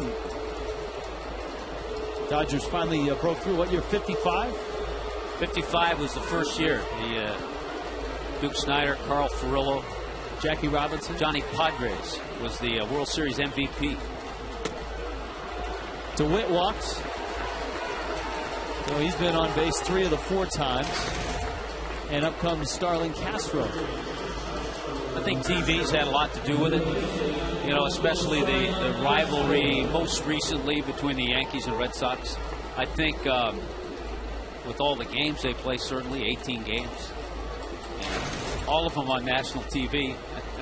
So, and not all Dodger-Giant games are on national TV.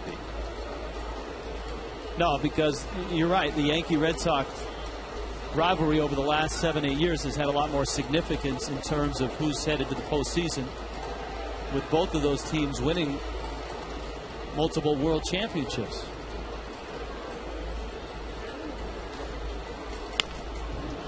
Chopper to Helms. He has it. Fires across in time. Inning over. Sosa works a scoreless 6th. Marlins down 4-1.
Craig getting hit from behind by Ryan Dempster.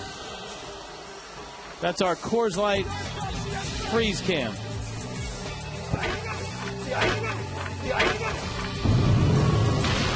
The Frostbrewed Coors Light freeze cam.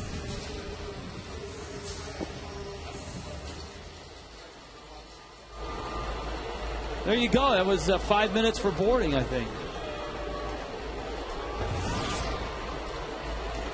Well, the Marlins here in the 6th. They're down 4-1. Dan Ola gets a breaking ball, got off the end of the bat. Soriano in pursuit, and he runs it down. I'll tell you the one thing about this young right-hander, Casey Coleman. He has shown some consistency for the Cubs. His last 4 starts, and if he gets a couple outs here, it'll be 5 starts. He's gone 6 or more innings. So that's all you want from a young pitcher.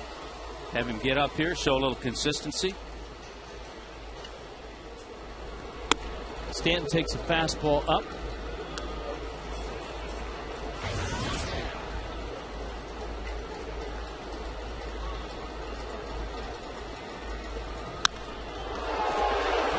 Might stand a deep drive, and it hooks foul.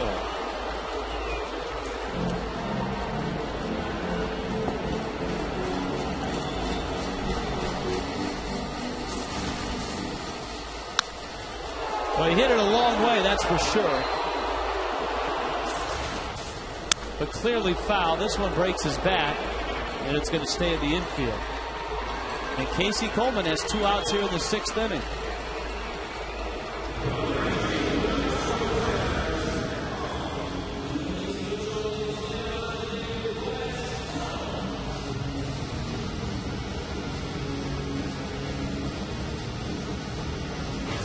Nelps tonight has walked and bounced into a double play.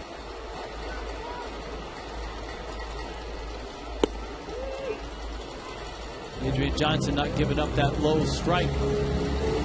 And it's 1-0.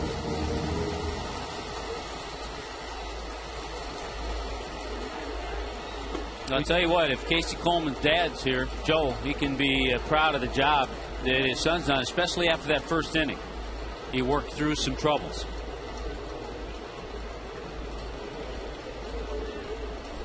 Did Joe pitch with a soul patch?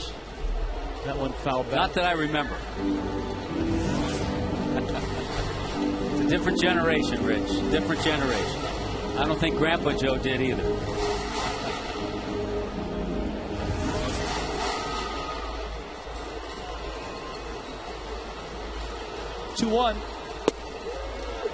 He has gotten an awful lot of hitters looking at that very pitch. The ball that he starts off the plate and it rides right back over. That's a Greg Maddux type pitch. Yes, it is. Talking to Bob Brentley before the ball game. Cubs TV analyst and, of course, a Major League catcher, World Series winning manager as well. And he talked about the movement that Coleman has, and if he can just harness it, he can be really effective. I would say that tonight he has harnessed it. Yes, he has. And he goes 1, 2, 3, and 9 pitches through the 6th. Going to the 7th, 4-1. Cubs.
Wednesday, both games at 7:10. Looking Tuesday's edition of the Miami Herald for the 2 for Tuesday coupon. 1-877 Marlins, the number to call. Jorge Sosa trying to keep it at 4-1. The Cubs trying to add on. And Marlon Byrd leads it off. He's got Aramis Ramirez and Xavier Nady behind him. Sends that one to left. Morrison after it. And this time he's there and he makes the catch. You know, in all fairness to Logan Morrison, he lost a fly ball in the twilight last night. He took a bad route on a ball tonight. he's a first baseman playing left field. He's not an outfielder. He's not a guy that played outfield in the minor leagues. And to add to that, at the major league level, playing the outfield. It's one thing you get some games in the minor leagues to learn a new position.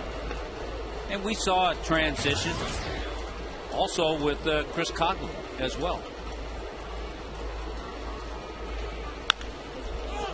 High pop, Helms.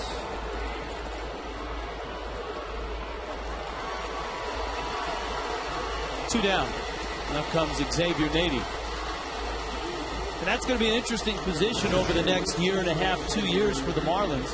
And that is left field. Who's going to be in left field? Will it be Logan Morrison? If Matt Dominguez gets here to play third base, will Chris Coughlin go back to left? There are a number of questions the organization is going to have to answer. Now, they're good questions. Yeah, they're great problems to have. That's absolutely right. They have, as an organization, you want to have problems like that, where you've got too many pieces and you just got to figure out where to put them. Sosa pours in a strike, and he's out in front 0-2. Jorge looks sharp.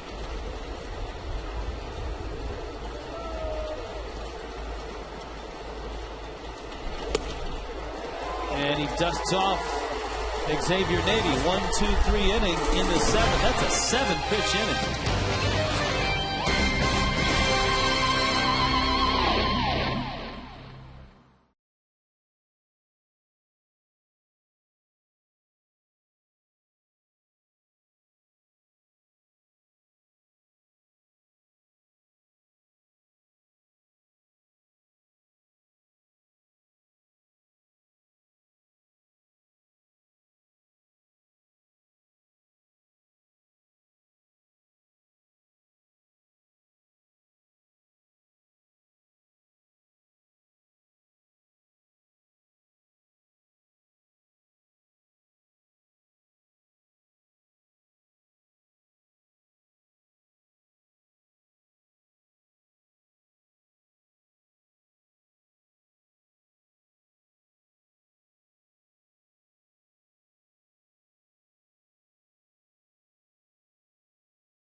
And the young right-hander out of Fort Myers, Mariner High School in Cape Coral, has been terrific tonight, and he's venturing into the 7th inning.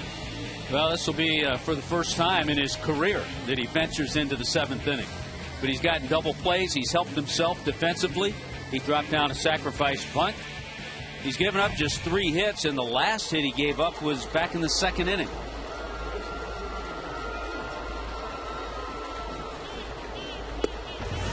Breaking ball for a strike. Maben has bounced into a fielder's choice and popped down. Marlins have just 3 hits, and they don't have a hit since the 2nd inning. And that was a bloop single to left by Logan Morrison. 2 hits in the first, but just 1 run in the first. It's amazing how a young pitcher like Coleman was on the ropes in the 1st inning. Marlins had a chance to have a big inning against him. He got through it. He walked a couple, gave up those 2 hits, but just the 1 run. And really, after he got out of the 2nd and stranded 2 more runners, then a clean shot right through to the 7th. You have the feeling that as a kid who's grown up in baseball, a situation like that he's able to deal with a little bit better maybe than somebody else.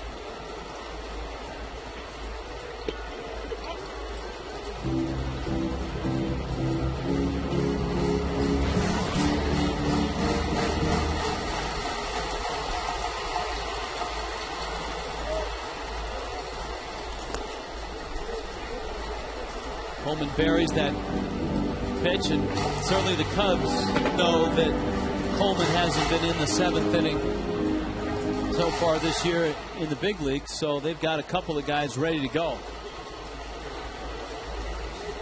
But with some low pitch innings, he still has. Maven gets into that one, left field deep. That ball is off the wall. Maven racing for second, a double. Well, that's one way to start things. I'd like to say he still has some pitches left, but if he keeps leaving some pitches up in that area, he may not be there long. But to take advantage of it, Cameron Maven did. Watch where this pitch is. We've seen sinkers down all night, and that one was about belt high, and Cameron was all over it.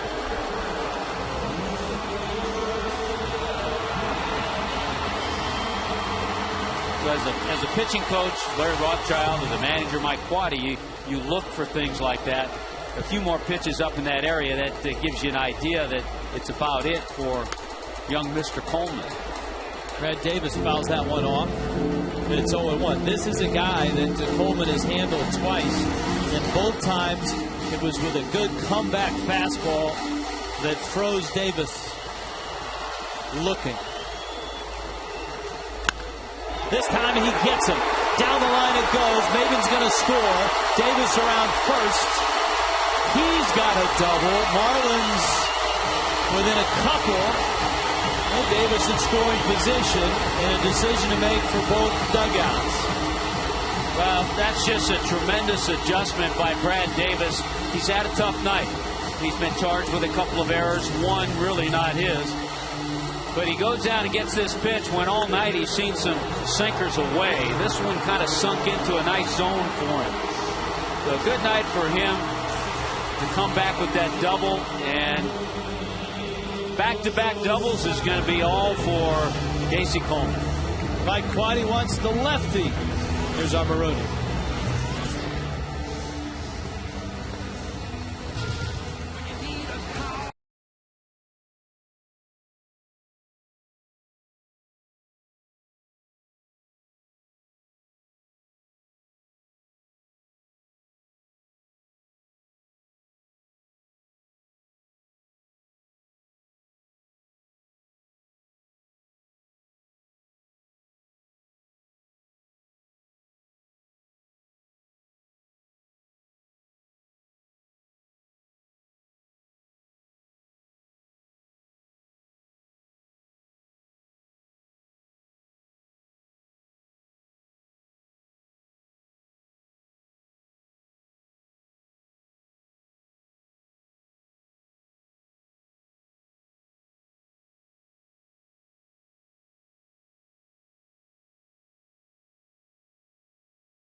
James Russell comes out of the bullpen for the Cubs. Russell, the lefty. Now the Marlins have Scott Cousins. He came to the plate and was announced. Edwin Rodriguez's bench is so thin, he really can't counter with another right-handed bat here. You and I were talking before the game. For a manager to manage against the Marlins right now, it's very easy. Because you know Edwin doesn't have a lot of moves to counter with. And especially with the expanded rosters, because we've seen some really expanded rosters. Ball in the dirt.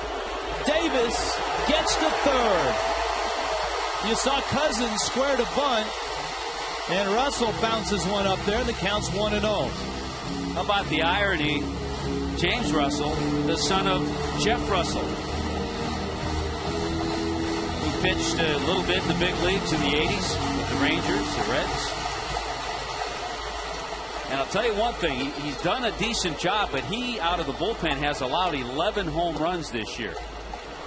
Not tough. He's tough on lefties. You can watch his delivery. Scott Cousins last night had an ill-fated at bat, swinging at the first pitch. He popped one up from Carlos Marmol.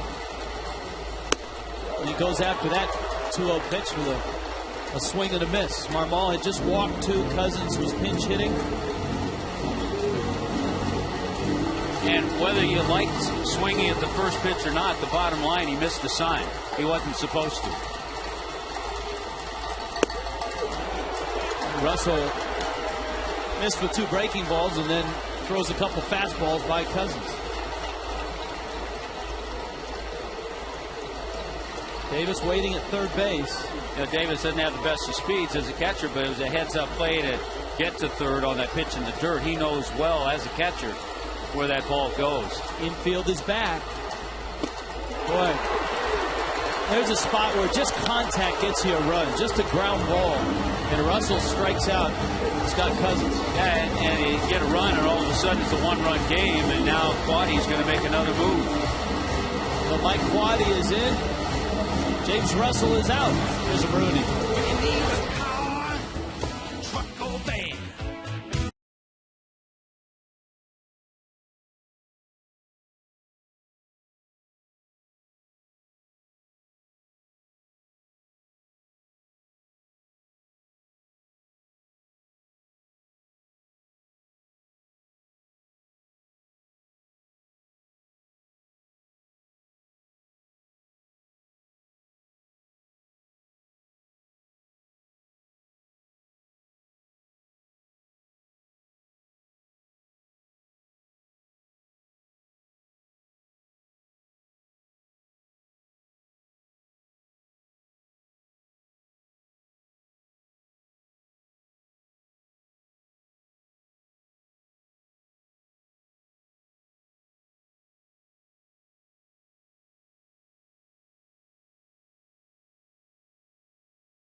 One out. Justin Berg takes over from James Russell. Russell came in and struck out Scott Cousins. And now it's Bonifacio. Marlins still have a chance to draw within 1. And obviously the decision by Mike Quaddy, he knows that Bonifacio is a better hitter from the right side. Against lefties, Bonifacio is hitting .378. Against righties, coming into this game, .271. We'll see what the Cubs do with their infield. Right now, middle infield is back with 1 out. Obviously, the corners have to respect Bonifacio's bunting abilities. He takes ball 1. Strikeout, reached on an error, and walked. Here's Davis.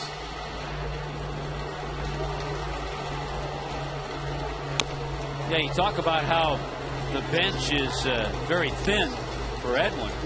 Hanley can't swing the bat. Elbow's still bothering him. You got Mike Rivera, who you need to have to catch. So other than that, Hector Luna, and then the 2 lefties, Tracy and Cousins, you probably want to save Tracy for a little later in the game. Yeah, against Marmol if that arises. There's a chopper, and it's not going to score the run. Out at first is Bonifacio. Nady had to go to his right. And here comes Logan Morrison. Well, it's a type of thing. Tie ball game.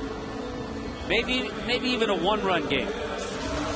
And a little more speed at third, I'm sure, Brad Davis is going on contact. You can see by the way he came down the line that he was waiting to see if that ball got through, that he was not going on contact.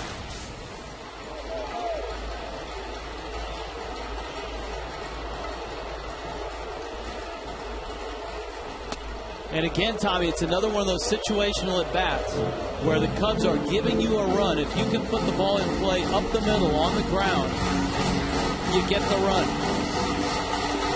And the Marlins did neither in the Cousins at-bat or the Bonifacio at-bat.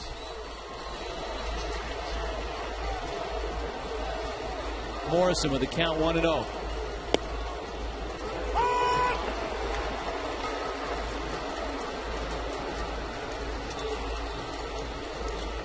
See that 7 for 18 streak. 2 hits tonight. He's been on base in 37 consecutive games. Davis still at third. 1-1.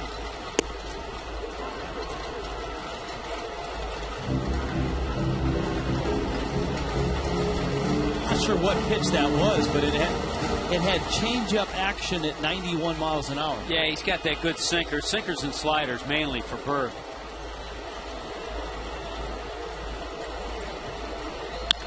Morrison into center field. That picks up the run. The man can flat out hit.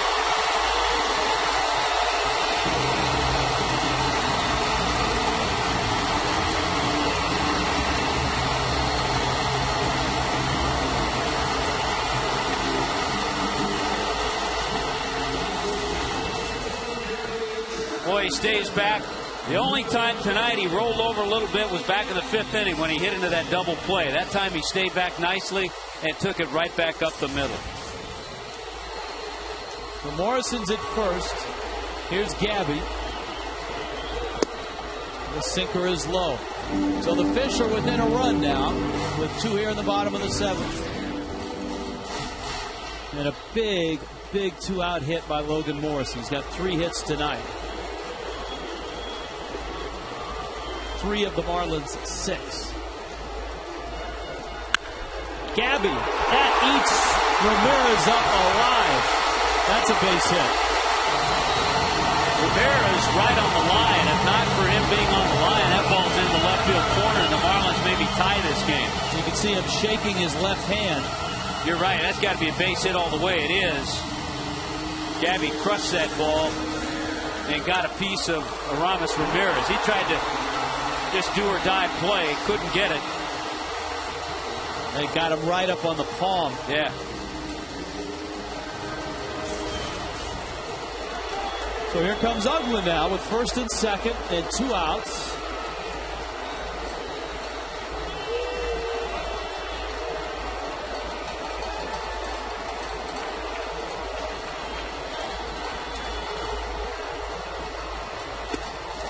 All the runs up on the board are charged to Casey Coleman, who gave up the doubles to Maven and Davis. So his line's complete now, giving up the 3 runs in his 6+ innings.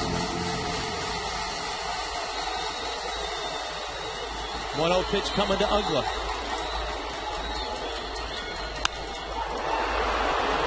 Popped it up. Behind the mound, Castro makes the catch. Marlins will have to settle for 2.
Casey Coleman there over in Fort Myers. But Joe, the former major leaguer and the All-Star, well, he's not here, Donna. Where's Joe? No, he decided to stay home and watch it on television. He gets real nervous, and we all do, but he just is better off there.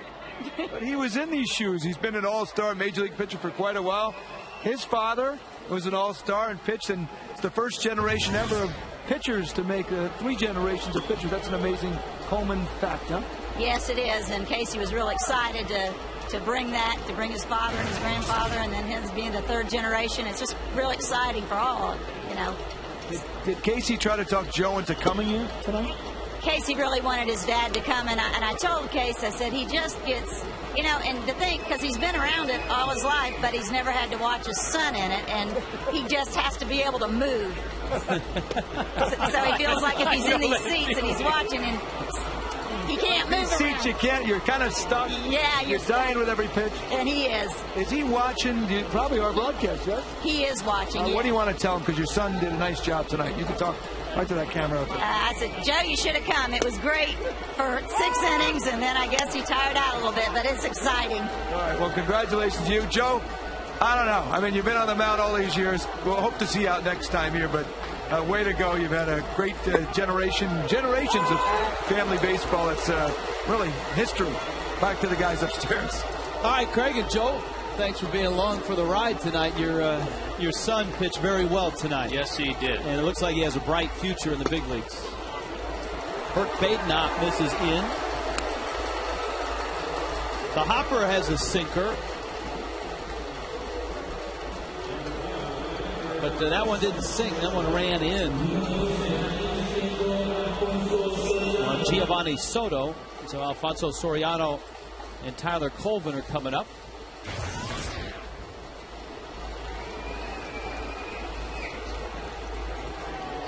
With the 2 runs the Marlins got in the bottom half of the 7th. This is truly where you need a shutdown inning. Keep your club in the game. Keep it a 1-run game.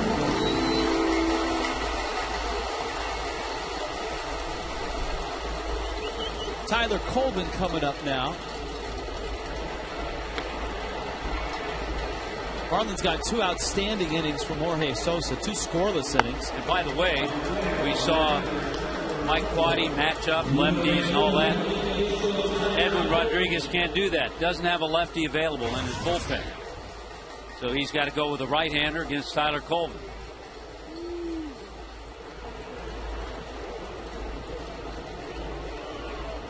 Colvin, who has smacked 20 homers in his rookie season. Takes down low on that fastball. As Craig mentioned, the Colemans, the first 3 generation of pitchers to reach the big leagues, the 4th family overall, joining the Bells, the Boones, and the Hairstons. It's a night of great names in baseball history. There's another left-hander, Andrew Kashner. But Tyler Colvin, just the 4th Cubs rookie to have a 20-homer season. You throwing names like Billy Williams, Giovanni Soto, Walt Moran. Do not know Walt Moran, not familiar with him back in the 50s. But a pretty small list of rookies with 20 or more home runs as a Cub. And I think he's only 5 away from Billy Williams' club record, which for the Cubs you would think that number might be a little higher than 25 for rookies. Nice block by Davis. That keeps Soto at first base. Another thing you think about Casey Coleman and pitching at Wrigley with that thick central cut grass and the sinker that he's got. Pitching in the Central Division. Yeah, almost all those ballparks have a slow infield. There's a liner by the diving Ugwe into right field. Stanton scoops it up.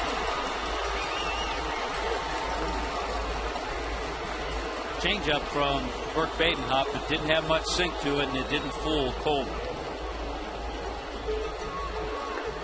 Now the Cubs can bring another quality left-handed bat off the bench, and it's going to be Kosuke Fukudome. And this is where, as a manager, you you really have to feel exposed if you're Edwin.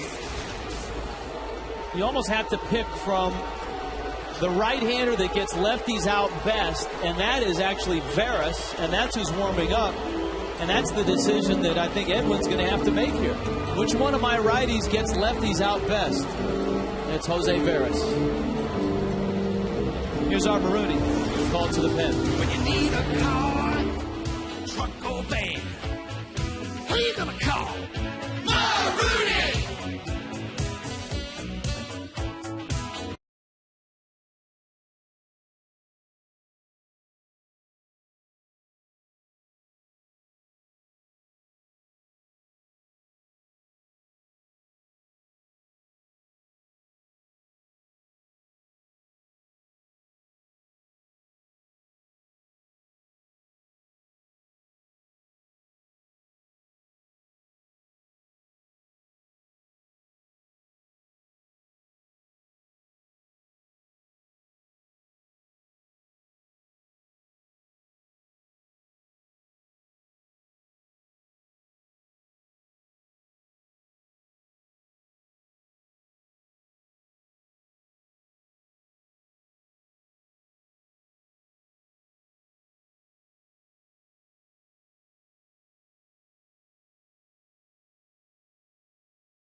4-3. Cubs on top.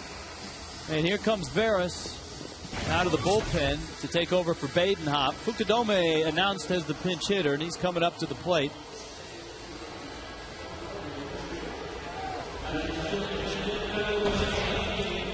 Now, we talked about lefties versus righties and the fact that the Marlins don't have a lefty out of the bullpen available. Veras has pitched very well this year. Lefties are 8 of 69. That's 116 against him. There are a couple of reasons. Actually, 3 reasons. Dynamite fastball, a good curveball, and a changeup. I mean, he's used his changeup effectively to left-handers. It's a cross between a curve and a slider. He throws it pretty hard, but it has a big break to it. Those numbers have been outstanding all season long.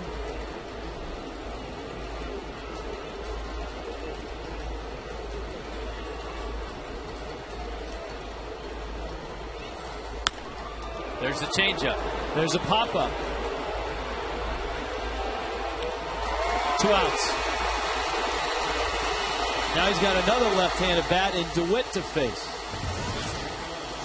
It's a pitch that he developed when he went back to the minor leagues a little bit better. Prior to that, he was a hard thrower. Everything was hard. The breaking ball, the fastball. And he's shown, too. I mean, if as the Marlins start to assemble their bullpen for 2011, they have got to take a long, hard look at what Veras has done for them this year. No question about that.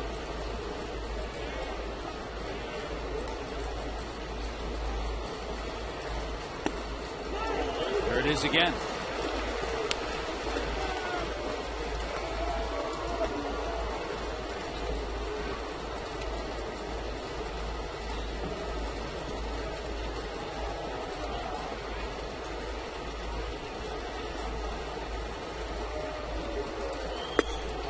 Fastball just off the plate. It's 1-1. It's a 1-run game in the 8th. Edwin Rodriguez and the Marlins trying to snap a 4-game losing streak without Hanley Ramirez again tonight. Changeup fouled at the plate. Hanley's left elbow, the one that he's had problems with, is sore. We saw that the other night in swinging. Every time he followed through on a swing, he would wince in pain. Yeah, tough part is that, we talk about hitters getting extension. You like to get extension. That's when it gets that elbow, when he extends.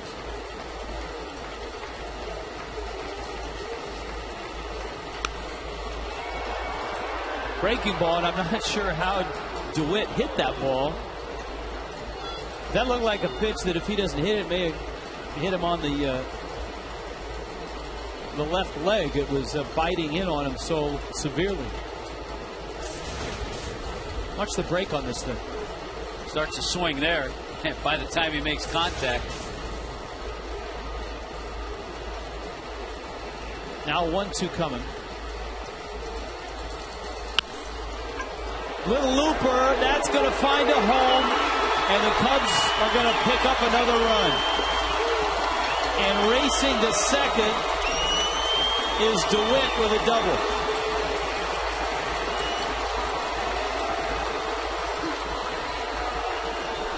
Made a good pitch.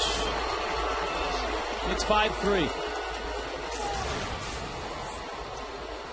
Yeah, they're calling this a single. He actually went to second on the throw, but he didn't even think this ball is going to be a base hit. He just dropped it in the right spot, didn't hit it hard at all. Coming in to score was Soto, and going over to third was Colvin.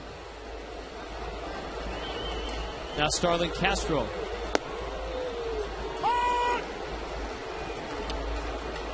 Oh, 0-1.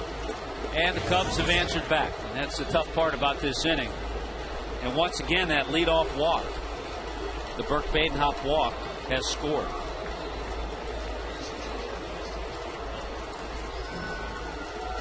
And now they're calling that a double. They hit by DeWitt. 4 of the 5 Cubs runs have come in, and they were walks. 4 of the 5.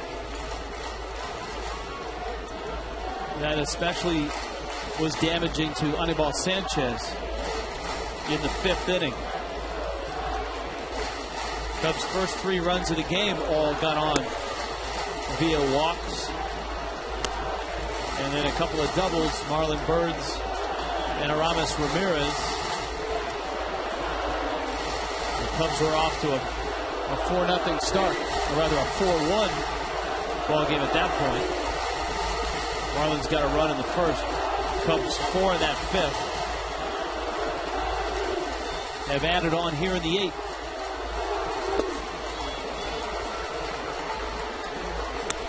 Three-one now.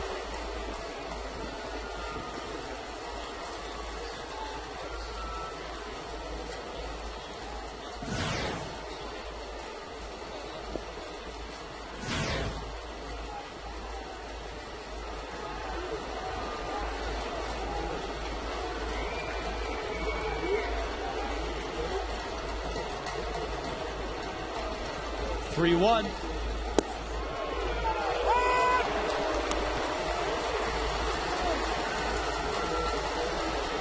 Castro has walked twice.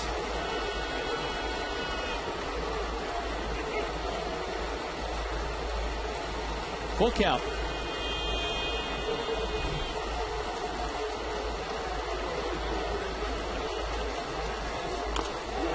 Fouled at the plate. Boy, what a finish in St. Louis for the Padres this afternoon. 4-4 game in the 9th. Ryan Ludwig hit a 3-run homer. Matt Stairs homered. And San Diego beat St. Louis 8-4. A much needed win for the Padres. The Rockies win again 12-2. They beat the Dodgers. Troy Tulowitzki hits 2 more homers. 14 homers in 15 games. Breaking ball strikes him out. But the Cubs get a run, stretch the lead to 5-3.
Jeff Samardzija, the hard-throwing right-hander out of Notre Dame.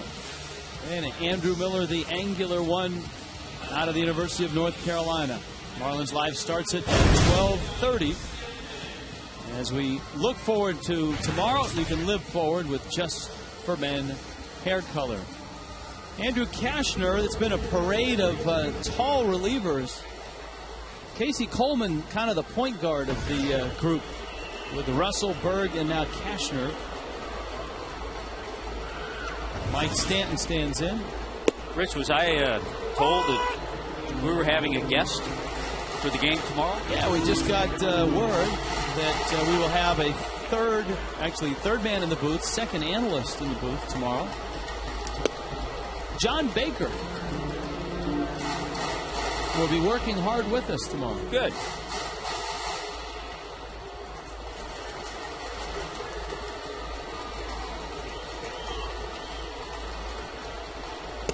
Fastball misses down low. We check in with Craig. Tomorrow on the Kids Sunday, we're going to have Jeff Conine demonstrating something that's, I think, real important. It's got a couple little tidbits for kids, and that is breaking in a glove. How do you do it? How do the pros do it? Some tips for you getting ready for your baseball league, perhaps. That's tomorrow, how you break in the glove. Do you sit on it? Do you sleep on it? Do you rope it? Do you bake it? Shaving cream? A lot of ways to break it in. There's all kinds of things. Tommy, what did you do to break yours in? Shaving cream, actually. I've seen guys put wrap tape around them and put them in the washer. I used to put actually a softball in mine, wrap it, and put it in a sauna. Down goes Stanton.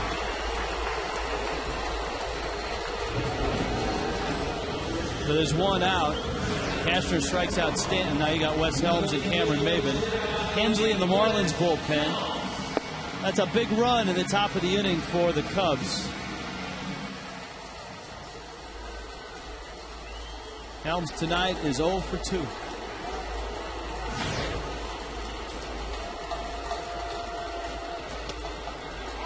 Kashner has a plus breaking ball. Braves won today. They beat the Mets 4-2. Giants and Brewers are underway. The Braves 3 behind the Phillies, and it stays that way. They had good pitching in San Francisco on that one. Giovanni Gallardo and Tim Lincecum. Although let me amend that. That game in Philly's not a final yet. It's 5-2 in the 8th. Phillies on top. The Braves, the wild card leaders, a game-and-a-half lead over San Diego. Padres have won. Braves have won, so it stays at a game-and-a-half. Rockies have won. They're 2.5 back in the wild card. The Rockies are actually closer in the West than they are the wild card now. They were a game-and-a-half behind to start things with San Francisco, so they've moved to a game back with the Giants playing right now. Kashner didn't miss by much, but enough to put Helms at first. Well, it was close enough to keep Wes Helms near the plate. He was waiting to hear the call from Adrian Johnson, the home plate umpire. Now Maben, who bounced one off the wall his last time up. A double in the 7th inning.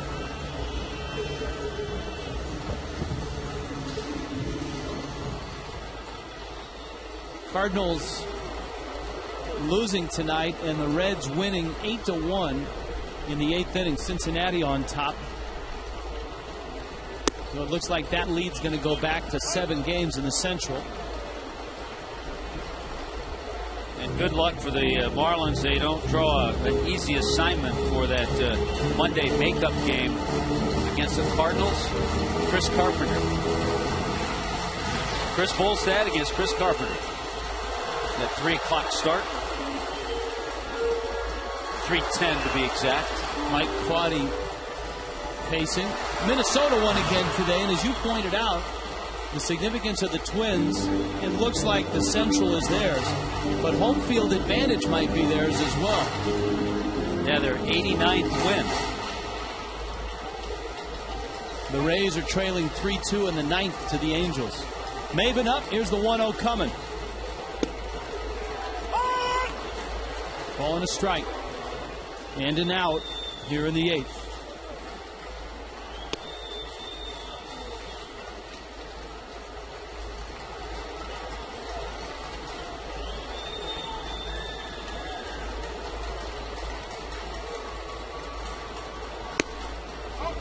Cashner really can rush it up there. 98 on that fastball.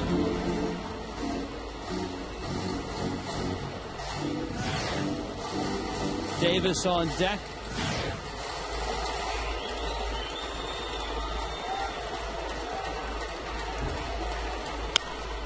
Cameron had a rip at one of those fastballs. Now it's 2-2. CC Sabathia on his way to becoming the Major League's first 20-game winner. Scott Maine out of Dwyer High School up in Palm Beach Gardens and out of the University of Miami.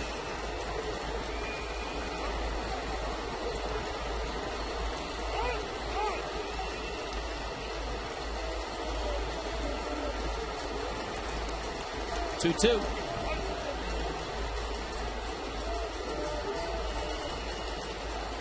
Swung at a pitch in the dirt. Not only in the dirt, that thing looked like it bounced in front of the plate.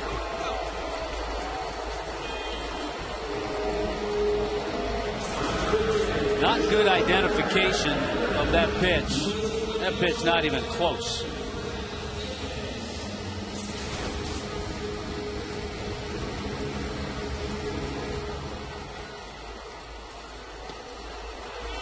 Now Davis, who doubled in a run back in the 7th.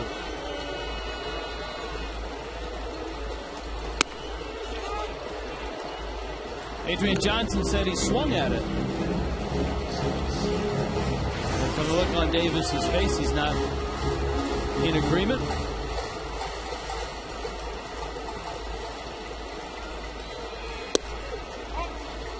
.99 with that fastball. You see bullpens and a lot of young arms on different teams, and the whole development is to try to get these guys in the right spot, get them consistent. And you see it with all teams. And that's where, in this day and age, bullpens are so important. And the teams that are leading divisions and in the wild card races have good bullpens and have them, slotted, have the guys slotted in all the right spots.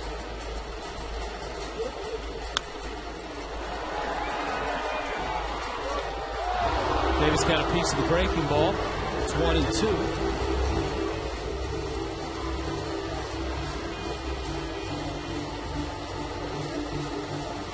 Midwin studying the lineup card.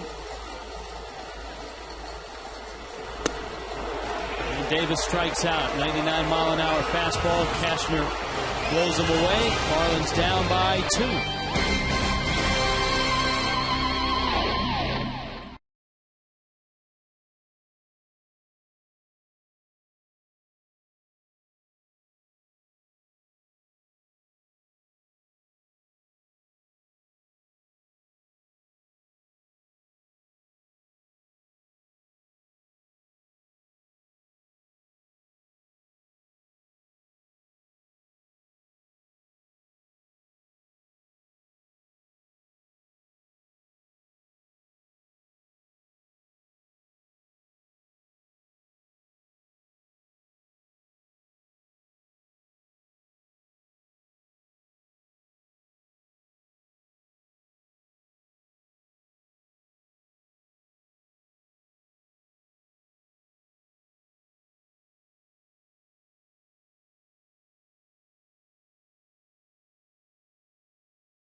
and Tracy's going to come in a double switch. He'll be in the 9 spot, so he's due to lead off in the bottom of the 9th. Hensley is in Wes Helms' old spot, and that is 6th in the order. That spot would be due up 7th if the Marlins are fortunate enough to get there in the bottom of the 9th. And if you're Mike Quaddy, you're running all those things through your mind. You're saying if it gets there, then all Edwin has is Luna or Mike Rivera maybe.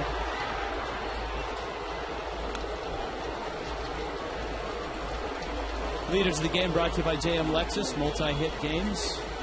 Marlon Byrd having a very good year. Braun, Prado, Cargo. We're going to see Ryan Braun here in a week's time. You know, he's picked things up a little bit. He's over 300.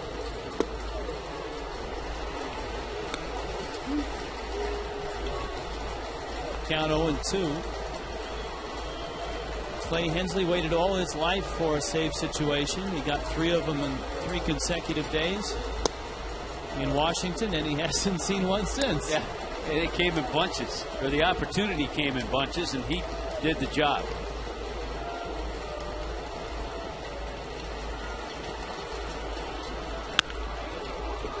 Tracy with a nice pickup.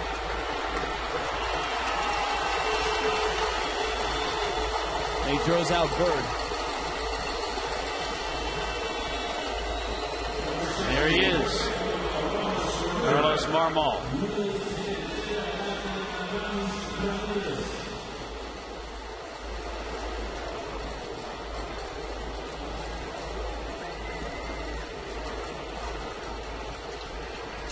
See, to me, that sounds like a great sponsorship opportunity.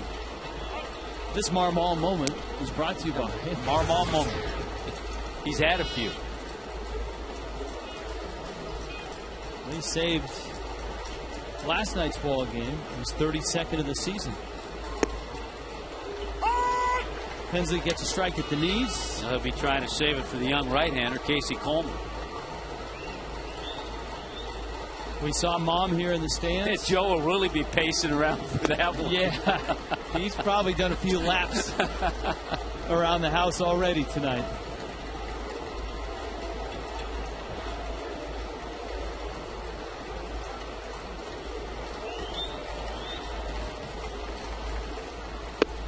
Saw Lester Strode, the bullpen coach for the Cubs, with the clipboard down there, the binder that's got all the scouting report of the Marlin hitters. So he's going over the guys that Marmol is going to face.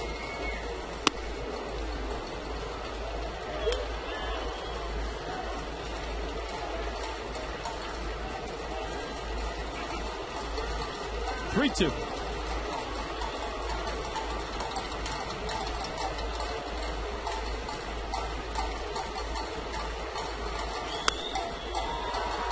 Pop up, Gabby hits the wall, and it's 5 rows in. A messy one for the Marlins tonight in this sense. 4 of the 5 runs they have scored were walks. 3 by Anibal Sanchez, 1 by Bert Badenham. The Marlins tonight have a couple of throwing errors by their catcher, Brad Davis. 3-2 pitch. It's up and in. One on an attempted steal at second. Davis threw it in the center. The other, with runners moving first and second, and a 3-2 count with 1 out. Davis threw to third. The pitch was called a ball as he was throwing it to third, and Wes Helms failed to cover the bag, and the ball sailed after it clipped the edge of a diving Helms' glove. I've always thought that could be a ruling in scorekeeping that could be changed. Every once in a while you'll see a catcher unload a throw to second when a runner takes off and nobody covers, and the ball goes right over the bag, and unfortunately the catcher gets charged with the error. Xavier Nady. A scorekeeper does have the option after a game to go down to the clubhouse or the next day, talk to the manager, find out what happened. if there was someone at fault, if there was a mixed or a missed signal or missed assignment defensively, and get a manager's perspective on the play. And some scorekeepers still do that. Yeah, in the case of a second baseman shortstop, there could be miscommunication as to who was going to cover. In Wes Helms' case, really no missed signal because he's the only one over there. He was just late getting it. Yeah, no kidding. And he knows that.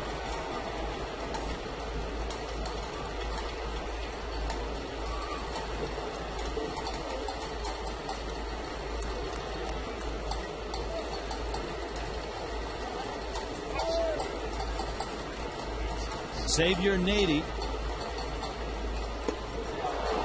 He goes after a big breaking ball. Down goes Nady. Jacksonville trying to win their second consecutive Southern League championship tonight. They need to beat the Smokies. That's up in Jacksonville, and it's scoreless in the 8th. So they could win it all. The Smokies could hang in there with a win tonight.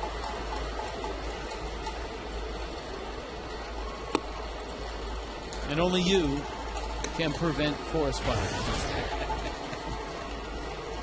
Do they still have Smokey the Bear? More so out west in the Rocky Mountains. Yes, I believe so. I think he's incorporated now as his own line of cookware, picnic wear, hats, shovels.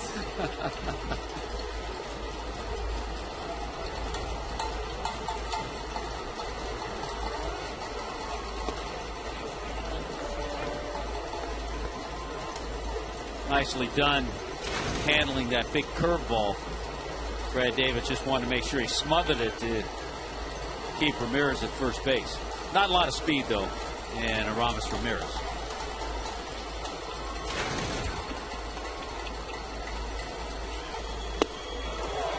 A good sharp Hensley breaking ball.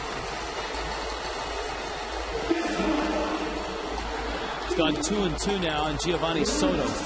Hensley, obviously another one that as the Marlins look towards next year, has shown that he can pitch in a variety of spots and pitch well like that. Scoreless 9th. Marlins need 2, and another Marmol moment is coming up.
Was outstanding. Our South Florida forward spotlight of the game.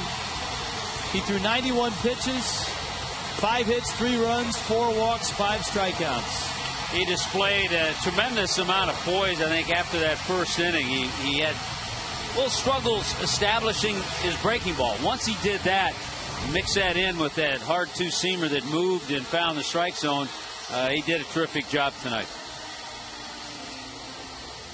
Sam Fold. Saw him come in last night for defensive purposes. At the same time, Marmol came in last night. Well, the Marlins last night against Marmol got the first 2 runners aboard. He walked Maven, he walked Davis. Chad Tracy takes one right down the pipe.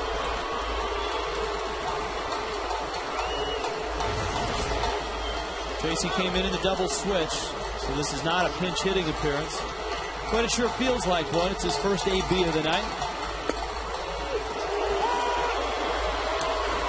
The thing we know, and certainly Cubs fans know, if Marmol has control, he's tough. He's almost unhittable. Yeah, the way you get to him is get some base runners. He walks a few guys, but he's made a couple of terrific pitches to start off Chad Tracy with. 123 strikeouts in his 70 1/3 innings.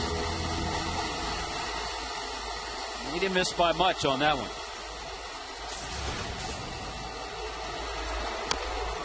Another breaking ball, and Tracy stayed on it enough to stay alive. 28,716 on a Super Saturday.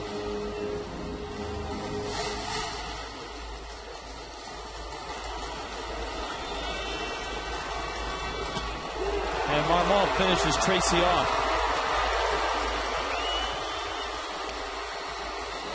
Cubs bullpen has been pretty darn good. James Russell, Justin Berg, Andrew Kashner, and now Marmol. Tommy, you talked about the strikeout numbers. I mean, not even close is Tyler Clippard, who has thrown a lot more innings, I might add, too.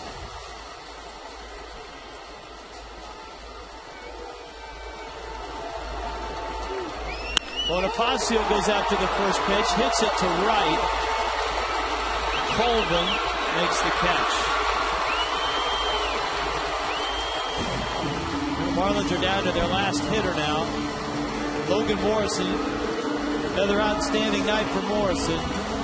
On a night where the Marlins have just 7 hits, Morrison has 3 of the 7.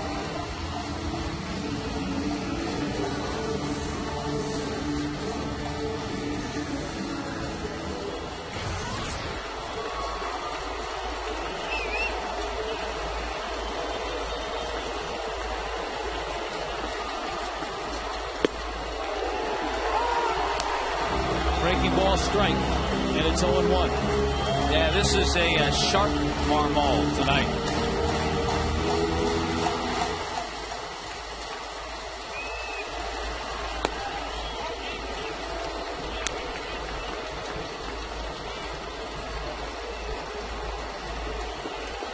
Trying to get the tying run to the plate.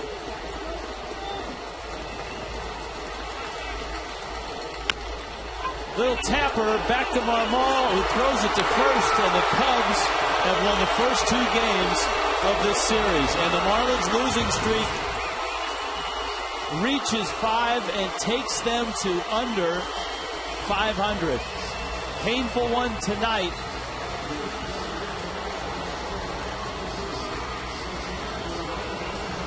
The Cubs have won 5 in a row, and they continue to flourish under Mike Quading. 16-7 under their interim manager.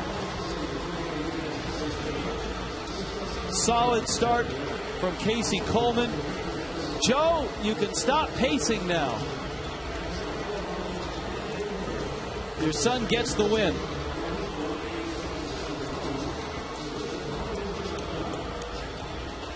Coors Light Cold Hard Blast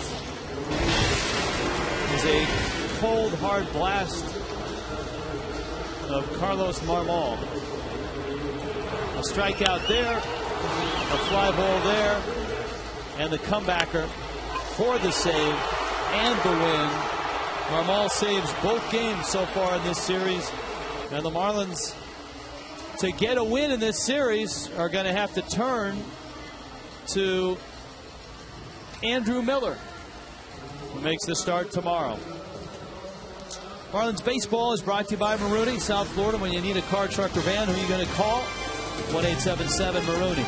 By Geico, 15 minutes could save you 15% or more on car insurance. Visit us at geico.com or call 800-947-AUTO. And by Tobacco Free Florida, escape the addiction of tobacco. Be free. Visit FloridaQuitline.com.